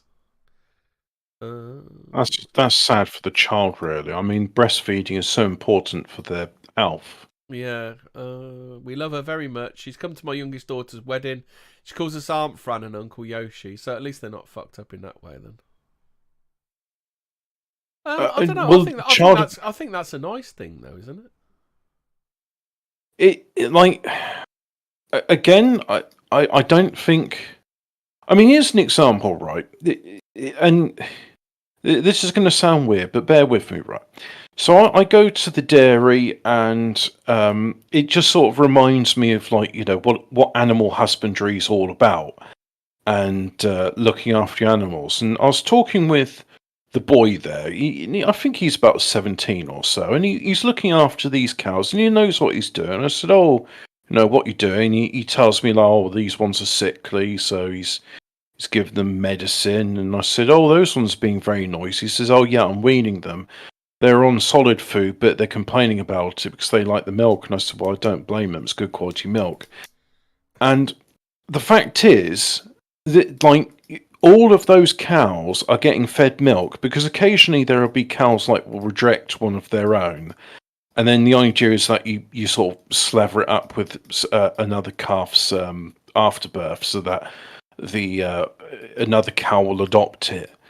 And the point being there is just like, sometimes, like, I don't agree with these situations, but it's like, when they gave up the chance for adoption, it's bad that they didn't get breastfed, but I really hope the other mother started breastfeeding it. Although, well, she couldn't. that She doesn't couldn't always have a happen. baby, so I doubt she could have done.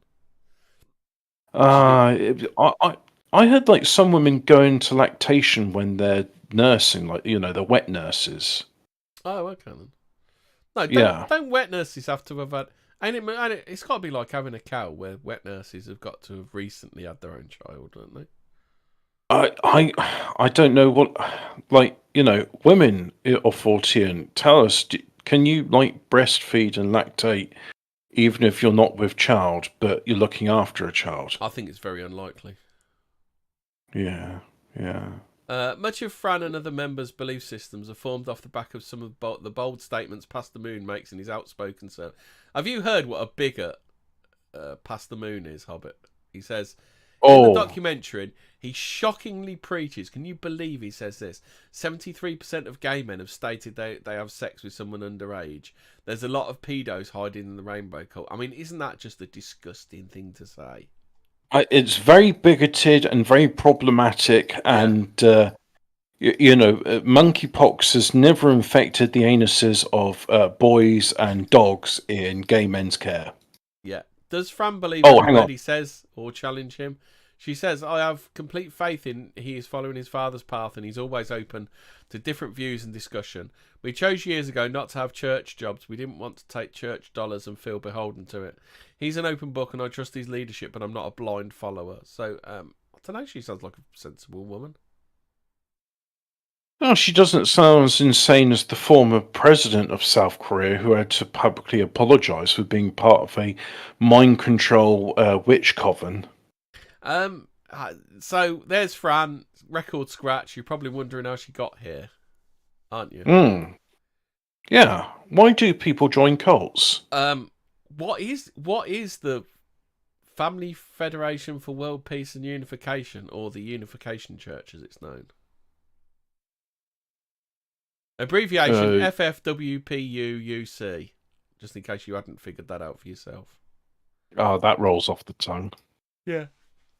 Other names: Unification Movement, Holy Spirit Association for the Unification of World Christianity. They're real good with the snappy names, aren't they? It just rolls off the tongue. The Moonies the best one. The Moonies the best one. I like Moonies. They have an official website which is called familyfed.org. I just, when you say Moonies, I'm thinking of like Moonies, goody goody gum gum. That's the goodies. I know. Yeah. Well, the Moonies are good. I always think of like that Moomin Troll. Which one's Moomin Troll? Is that the white one? That's the main one. Search me. You've watched more. I've seen the Moonies. I remember the geese that looks like an elf. Have you seen the Goonies? Wondering how she got where. Says Tom. Well, I too am wondering. Milk apparently is a good substitute for breast milk. That sounds quite satanic, Catamaran. It's easier to digest than cow's milk. The International Lizard says they have milk banks where women can donate their excess milk. Oh, yeah. I did have a mate once who made a cup of tea with breast milk. He said it was horrific. Yeah, I heard it's like very creamy. It's probably like almond milk, isn't it? How do you milk an almond, Hobbit? How do you get a bucket under an almond? It's plant squeezings. It's plant squeezing. That's as bad as Crichton calling them chicken ovulations. Yeah, well, you know, they get all these plants and then they squeeze them and then, like, you get a sap and do that. Probably the best sort of plant squeezings you can get. And I don't know why. Well, actually, I do know why they do it. But anyway, there's this Spanish drink called horchata. And it's the squeezings of a tuber. And it forms like this milky stuff. And it's all right. I've drunk it before. I liked it. I thought it was pretty good. Well, you know, almond milk is the modern form of flagellation, isn't it? Yeah. I mean, almond butter's quite nice. But I prefer peanut butter. Moon's book, The Divine Principle, informs the beliefs of the Unification Church. Moon considered himself the second coming of Christ, don't they all? Claiming to complete the mission Jesus Christ was unable to do because of his crucifixion. Wasn't like that second coming of Christ contested by Shoko Asahara? I'm not sure if I'm getting his name right. He's the one that made the sarin gas attacks in and the anime in Japan. Yeah, they were like the sci-fi anime cult, weren't they? That's it. Shariko. Shinrikyo. Which is that based on the song by Dave Lister? Yes, it is, and it's also Did they go around calling everything crypto-fascist? Yes, and they translated Om Shariko means Om, as in that sound, supreme truth. Yeah, and he is the second coming of Jesus Christ, but significantly fatter than Jesus Christ was. Yeah. I don't know if milk shouldn't be called milk. Very good. Oh, that's why we call them plant squeezings, because that's what they are. Yeah.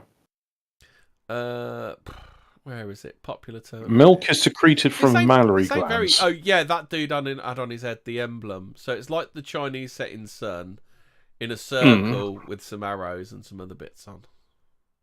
Cool. Hold on a sec. I shall put it up on OBS. And then we will soon no longer see the pull rules. That actually looks quite good because someone actually cut the background off it. So. No soaking in the pool, and no jumping on someone's bed if they're soaking. No ducking, no dive, no ducking, no diving, no bombing, no petting. This looks like I want to say like a Jap version of the Black Sun symbol. It probably is. Yeah. So, background and origins. This is the bit we wanted. On the 25th of February, 1920, Moon was born Mun Yong Myung Yong in Mum, Sang yum, yum, yum. Mung Yang Mang Yang Mung Mun It's Yong Moyong. I quite like that with coconut rice. I did that once when I trapped my finger in a door. Just 60. In Sangskari, Diong Mion and Jongju Gun North Prior. God, it's like I'm in the middle of Pyongyang when you're speaking like that. I could swear I was You there, just made me Hemi. think of that Family Guy. It's like, we stick out just like two Americans in Japan. Do you remember that? You see that? No, I Where don't. they're just head and shoulders above the rest of the crowd.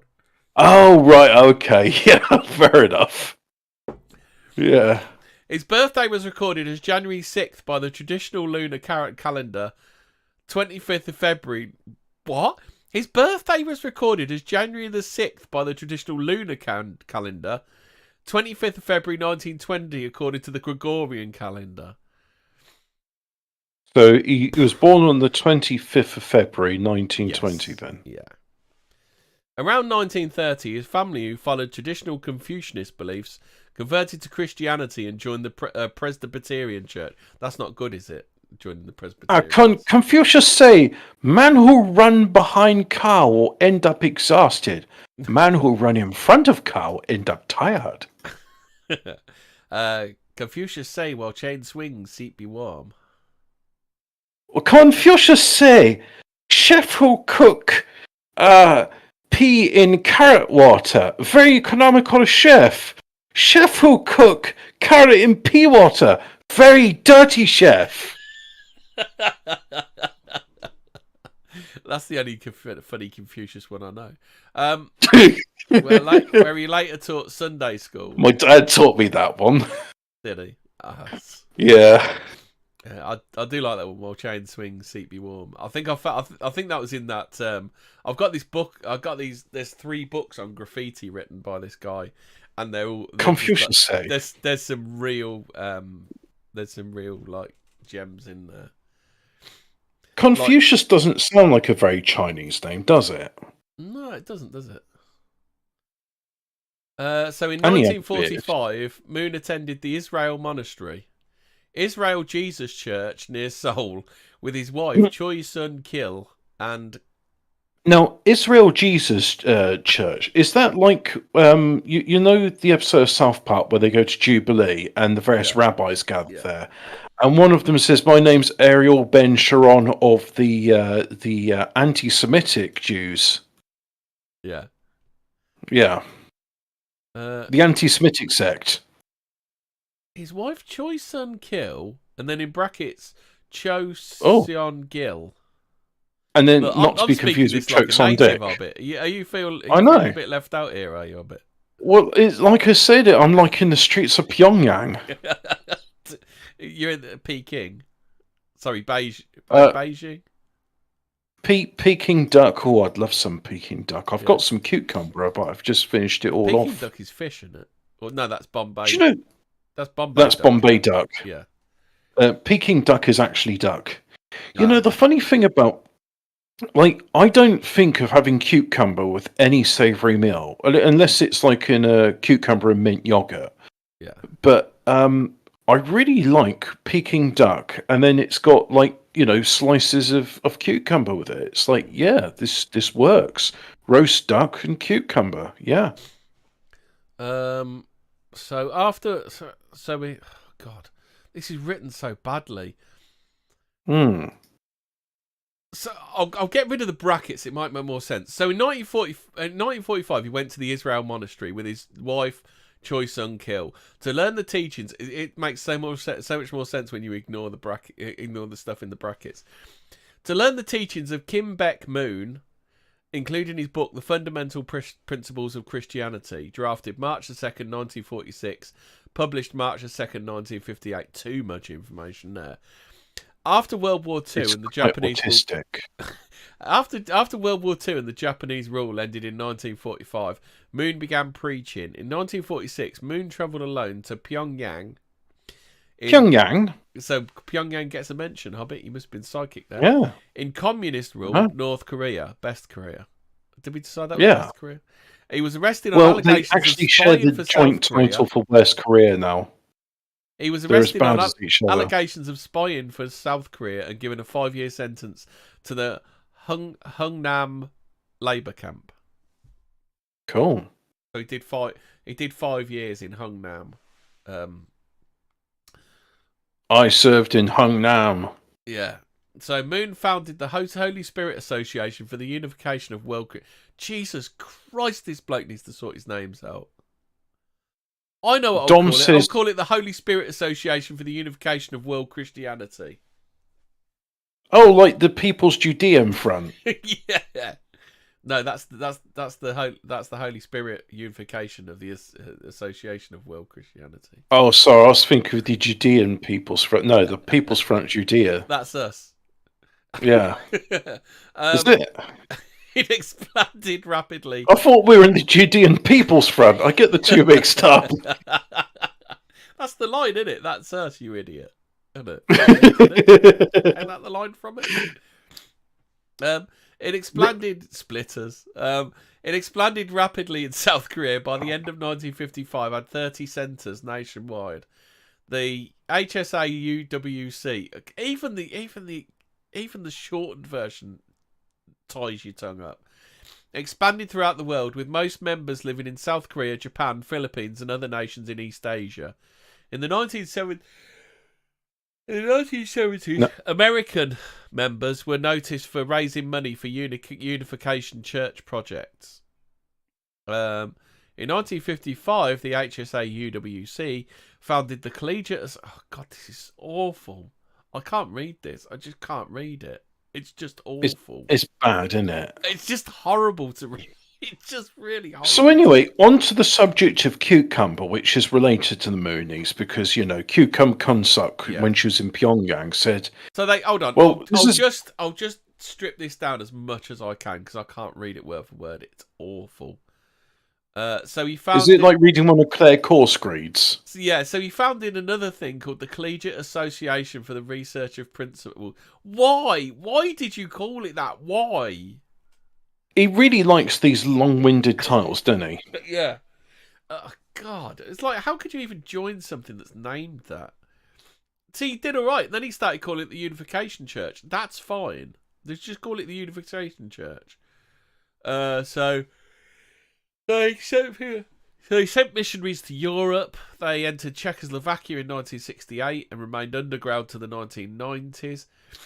South America began in the 1970s with missionary work. In the 1990s, they went to Russia, another former communist nation. Hak Ja-han, Moon's wife, made a radio broadcast to the nation from the state Kremlin palace. As of 1994, the church, I'll just call it the church, had about 5,000 members in Russia. Or about 500 students have been sent to the US to participate in 40-day workshops. Moon moved to the United States in 1971, although he remained a citizen of the Republic of Korea. In the 1970s, is it the Democratic Republic that's the good one? So Republic. They share the joint title of both being West Korea.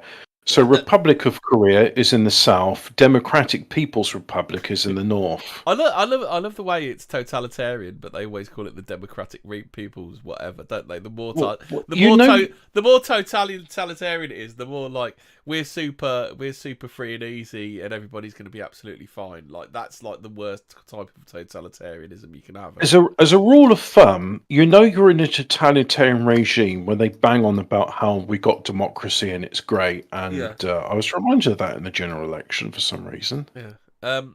In the 1970s, he gave a series of public speeches in the United States, including one in Madison Square Garden in New York City in 1974, two in 1976 in Yankee Stadium. I mean, do we really need to know where he did speeches and when? One on the ground. You must know every single day. Yeah. It's like a diary, and then November the 13th, woke up, did 2 poos, went to sleep at 7 p.m. Used whole bog roll in one day. I think it was aliens. November 15th, woke up, had 3 poos, ate Raisin Bran. Where he spoke on God's Hope to America to 300,000 people.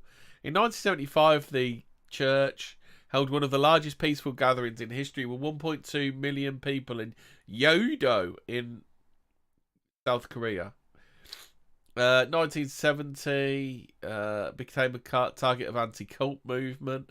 That dude, we need to do an episode about, you know, the dude that used to go around kidnapping people and deprogramming them. Bit weird, but The black no, guy. I'd like to know You more never about. seen him? I can't remember his name. He's a black guy. And Wait, so you're telling me there's this black man that kidnaps people and then ties them up? And then brutalizes them until they stop it. Is his name General Buck Naked? No.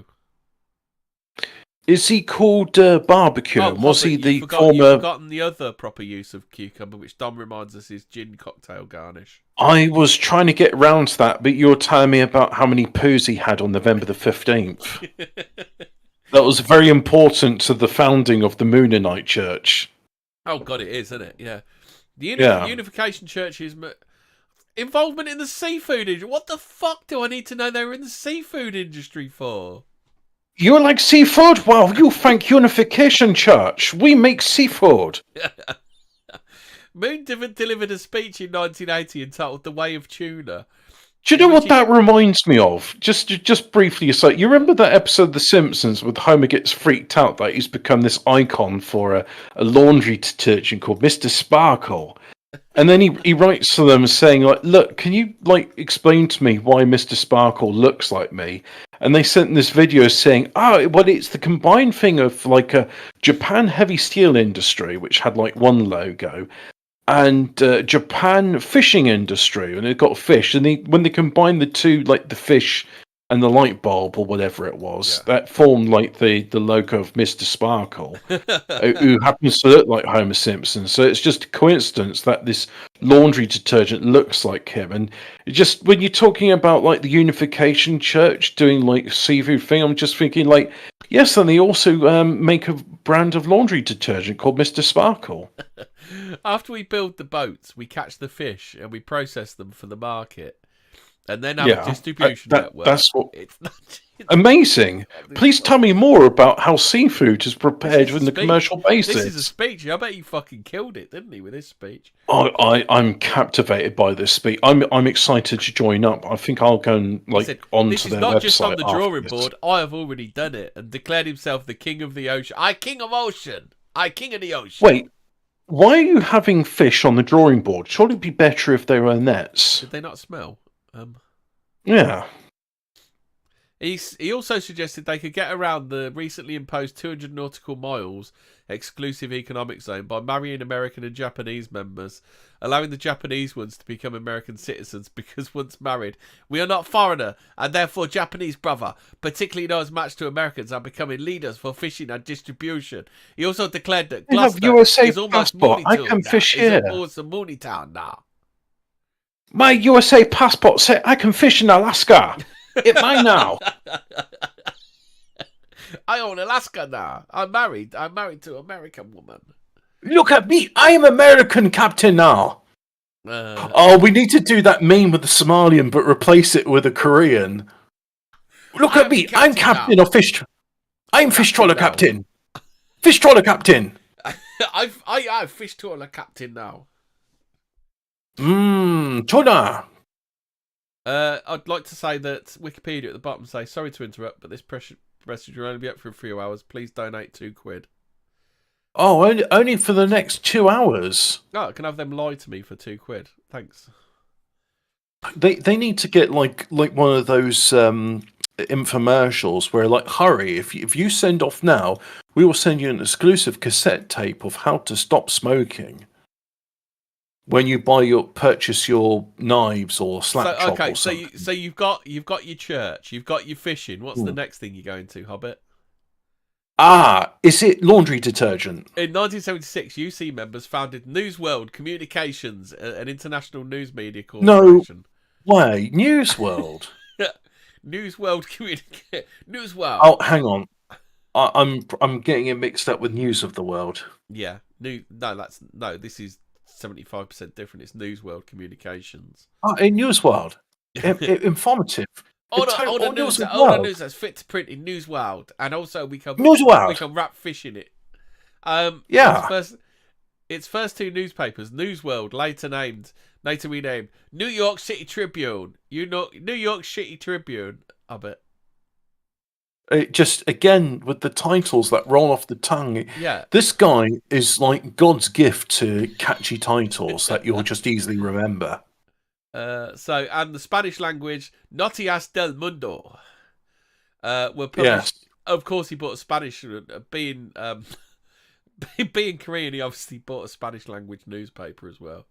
Well, there's something about the Spanish culture which really appeals to Koreans with fish magnates. God loves a trier. Were Yeah. published in New York from 1976 until the early 90s. In 1982, the New York Times described News World as the newspaper unit of the Unification Church. Well, I'm not surprised because the guy who started Then again, it owns it's not too dissimilar. Like he's not the first magnate who's bought himself a media thing because isn't Jeff Bezos the owner of the Washington Tribune, it. Yes. the Washington Post? The Amazon Post, I think, isn't it? Yeah. In 1982, the New York Times described News World as the newspaper unit of the New Unification Church. Moon's son, Hyunjin Moon, is its chairman of the board. News World I'm Communications bored. owns United Press International, I'm chairman The World of the and board. I, Tiempos del Mundo, the Segi Ilbo, Sagi Elbows, yeah. Yeah. the Sagi Elbow, Yeah. the Seke Nippo. This Oh is yeah, starting to sound a I've had a couple of those. bit- Risque. Sounds a bit naughty, doesn't it? Yeah. The Zambezi Times in South Africa. Zambezi Times. They used to be that pop Oh, song good. years ago, didn't they? Zambezi, Zambezi. I can't really remember it, but that was like the chorus to it. Yep. The Middle East Times, Egypt. Until 2008, it published the Washington DC-based news magazine. That's one word, Hobbit, news magazine. News magazine. News magazine. What magazine is it? In News magazine. In news magazine. Insight on the news. Until 2010, it owned the Washington Times. On November the 2nd, 2010, Sun Myung Moon and a group of former Times editors purchased the paper from News World. Some young guy. already owned News World. News World, some young guy. News magazine. Yeah. Starting in the 1980s, Moon instructed the church. It's just going to be called the church from now on. I'm not co-signing any of his horrific naming conventions. Members to take part in a program called Home Church, in which they reached out to neighbours and community members through public service.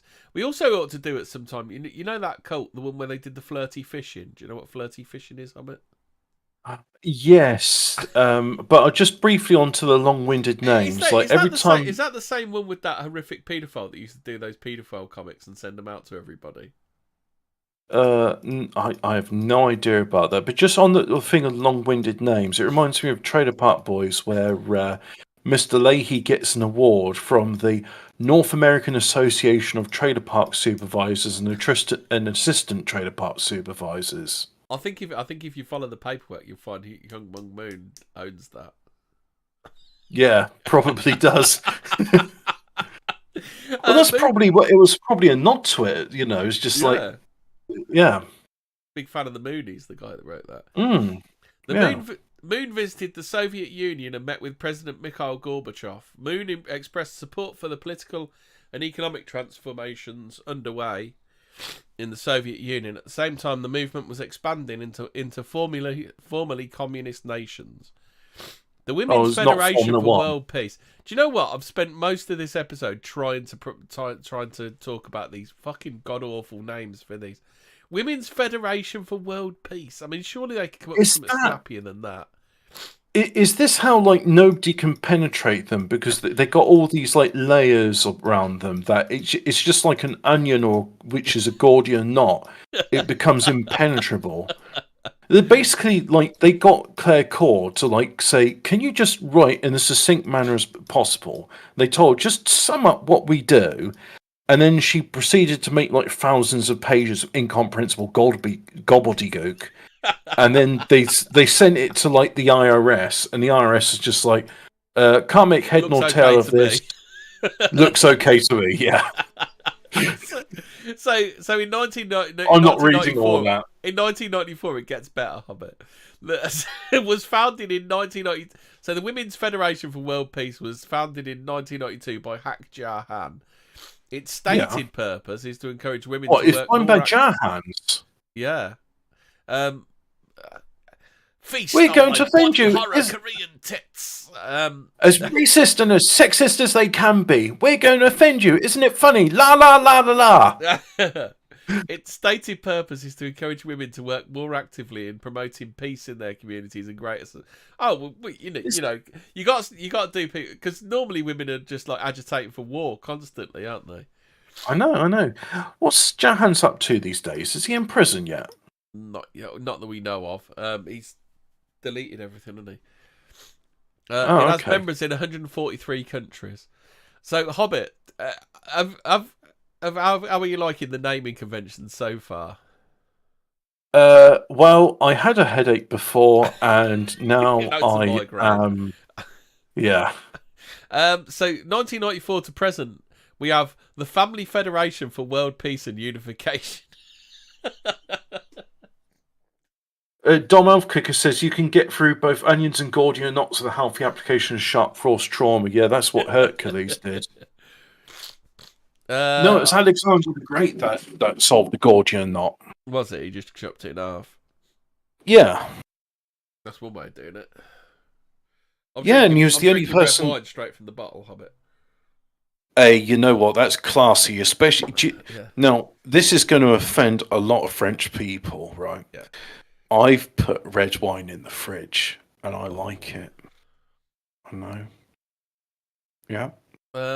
Isn't heat supposed to kind of loosen up the flavour and make it a bit more palatable?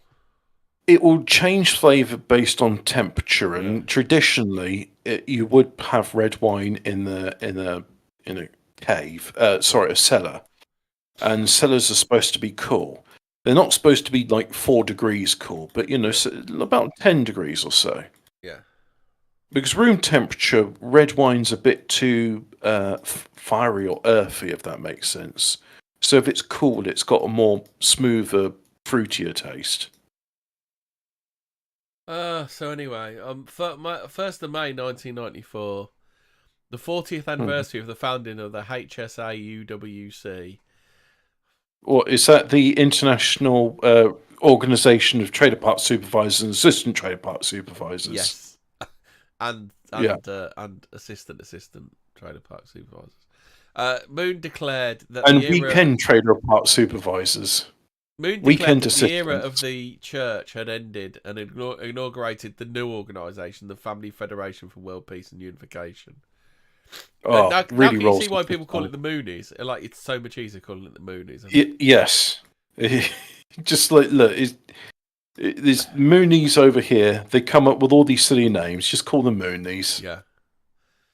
In the 80s and 90s, the church businesses expanded greatly and encountered significant success, leading it to becoming wealthy despite its declining number of members. Similar things going on with Scientology, isn't it? Because Scientology owns that much, as Yanks would call it, real estate. Oh, yeah. Or as most people would call it, estate. Because you see in America, there's a booming demand for fake estate, so that's why they have to differentiate real estate from fake estate. Yeah. So they own that much property that. Do you know what they call an estate agent over there? They call it agent. Well, yeah, but they shorten it to realtor. Yeah. Like, I know what a tor is because there's a Glastonbury tor. It's a word for tower. So it's a tower that is real. It's a real tower, and they will sell you. They will sell you a estate that is real. A real tor. In I once 1991, looked Moon up like announced. why they say it's a real estate, and like the reason was so convoluted. I just thought, yeah, but you could just say it's a state.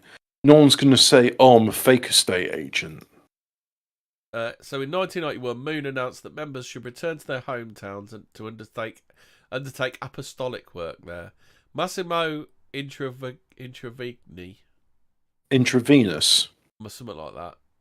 Massimo Intravigni, Easy for you to say. yeah, who has studied Unification Church and other new religious movements, said that this confirmed that full-time membership was no longer considered crucial to church members. Wow, he really knows his stuff, doesn't he? In 1994, the New York Times, I believe there's another name for it, which I won't say here because that's incredibly anti-Semitic. In 1994, the New York Times recognised that the movement's political influence, saying it was a theocratic powerhouse that is pouring foreign fortunes into conservative causes in the United States. Now, and if there's one thing the New York Times does not like, that's foreign fortunes. Interference. That's foreign fortunes going into conservative causes. They are Yeah. dead set against that at the New York Times, aren't they? Mm. In 1998, the Egyptian newspaper Al-Ahram, I think I pronounced that correctly. Beautiful language. Yeah, criticised Moon's ultra-right leanings and suggested a personal relationship with conservative Israeli Prime Minister Benjamin Netanyahu. I don't believe Netanyahu. and I do not believe that was a compliment. In 1995, the former US President George H.W. Bush. Oh, that's the dad, isn't it? Herbert Walker. Yeah. Herbert Walker's the Daddy Bush. Yeah. And his wife, Barbara Bush, otherwise known as Barbara.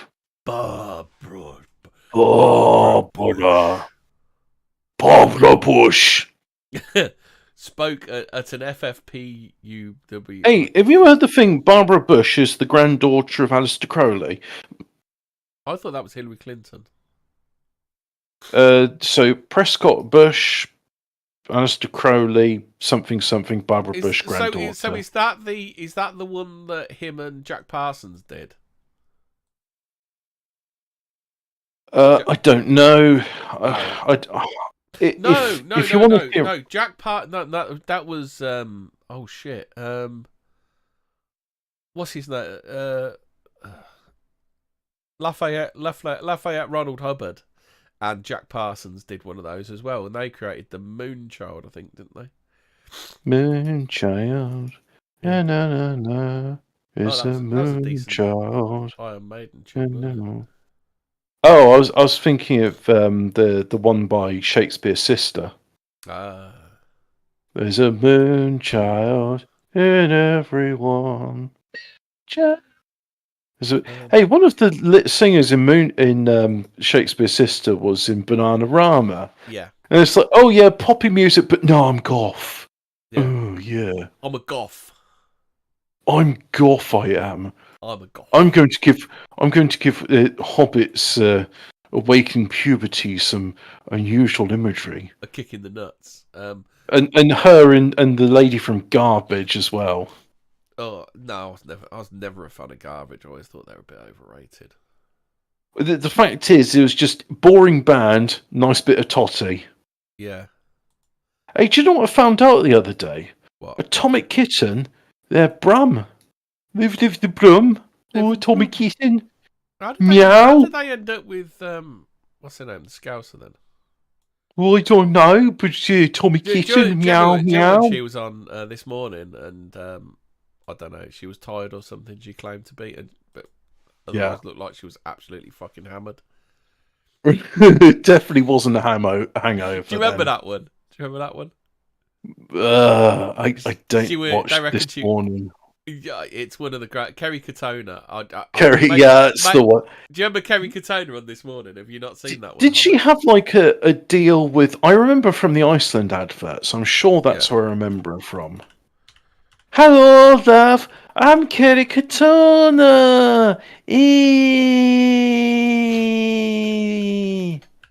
Right, let's did you like my Kerry Katona impression? That's very good. Let's see. Katona kicks things off today. Yesterday, she showed off her brand new body in the tabloids. Today, They expect it to be. Oh, it's convicted nonce. Oh wait, he's not convicted. I mean, I suffer really, really badly with my back. It's alleged and now nonce, the Philip weight off my Schofield. back is unbelievable. It's because she's It's bipolar, like- Hobbit. It feels like a big load has been lifted off you. It's brilliant movement free. I can wear size 10 tops. Because I used to have really bad trouble wearing tops and buying size 16 I'm not tops. slurring my words. You're slurring your words. How long ago was it that I'm not pissed. You're all blurry. Yeah, why is there two Philip Schofields in this studio? You never see. I'll share the link somewhere to this. It's bad enough with one of them. I'll chuck the link in the Fortean Telegram. Yep, the most Fortean interview of them all. Yeah, With Kerry Katona. Woo! Ooh, spooky ghost. Oh, It was a spooky ghost that made her sound like she was absolutely pissed out of her brain, but she weren't honest. I've got to send a link to this to my mate afterwards. Just say, oh yeah, we did a hard-hitting expose on the Unification Church, also known as the Moonies. And Kerry Katona on this one. We ready? Oh yeah, Kerry Katona was in there as well. Yeah, we got to the crux of the matter. We cut through the waffle like a scalpel.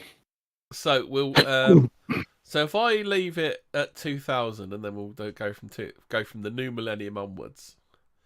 Oh well, we're going to do a part 2, lads. Yeah. Stay tuned.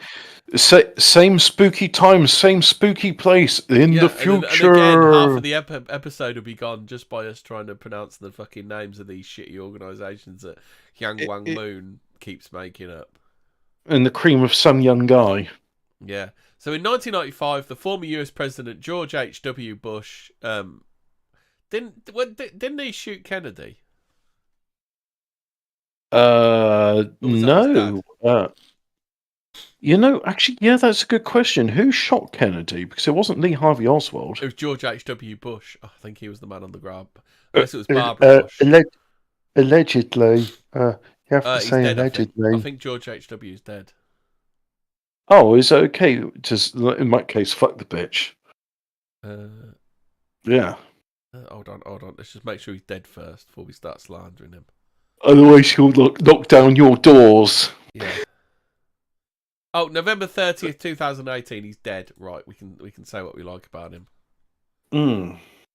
Barbara Bush, 2018. So there we go. They're both dead. So you can slander away, Hobbit. Your hair sucks, and you never nonced as many kids as Henry Kissinger did. And Barbara Bush looks like a man. So George H.W. and his husband, Barbara Bush, spoke at an FFPWPU event in the Splitters. Is that for the trade park Dome. supervisors? Yeah. Bush told the gathering, "If as president I could have done one thing to have helped the country more, it would have been to do a better job in finding a way, either through speaking out or through raising the moral standard, to strengthen the American family." Now, what the fuck does that mean? Wow, what? Sorry, mate, but your guess is as good as mine. What do they mean by That's pure strengthen? Kamala Harris, that is, isn't it? I mean, you got there's a few things I want to find there. What do they mean by strengthen? What do they mean by American? What do they mean by family? Yeah, and moral. I'm not going to do a Bill Clinton and say it depends on what your definition of is. Yeah, what is the definition of is, Hobbit? It depends if you're asking Bill Clinton or not. It depends whether you're asking Bill Clinton if he got a blowjob or not, isn't it? That's it. I got you. Hak Jahan, the main speaker, credited her husband with Oh, that's right. Jahans. What's he up to? Yeah, he's doing speeches with George Herbert Walker Bush and his wife Barbara Bush. Blimey. Credited her husband with bringing about the fall of communism and declared that he must save America from the destruction of the family and moral decay. Da da da da. Oh well, better luck next time then. fucking failed on that one, didn't he? So that's us done with the Moonies for now. Yeah, and that's me with what few brain cells I've got left done as well. So, thanks Shirley for Manson from listening. Garbage was into golden showers. I'm being told on here. Oh, really? Yeah. Okay. Interdimensional too Lizard bad. remembered Kerry Katona for me, but I remembered it. Yeah, Yeah. If anybody wants to watch Kerry Katona's, if anybody wants to watch it and not be bigoted, the link's in the Telegram. I heard, and I'm trying to think of like some sort of paparazzi pun to relate this to, but Yeah. Björk, also known as Björk, she's into CBT, beating up journalists until they cry. Oh yeah, I remember. See, that for me, that was when the BBC's news coverage became shit. Oh, what? When they're chasing Björk? Yeah, when they started doing stuff. When they started doing stuff about celebrities, I thought that's when the news standards dropped at the BBC. That's my opinion, anyway. Would you say Princess Diana was a celebrity? Because they seem to cover her a lot. I thought she was royal, wasn't she? So it was kind of pseudo-political. Yeah, but haven't royals always been a type of celeb? They're in that sweet spot between political and celeb, aren't they? Yeah. It depends. I mean, Bit of a you grey obviously area, got that. like people like Princess Grace, who was in Hollywood, haven't you?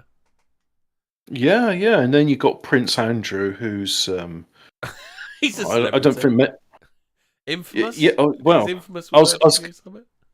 not many people ask for his autograph in Pizza Express. Well, they wouldn't, would they? Because you see a man in there and he's not sweating, and it's a bit suspicious, isn't it? Hmm.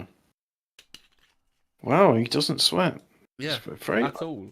What is the medical condition of not sweating osis? There must be a term for it, right?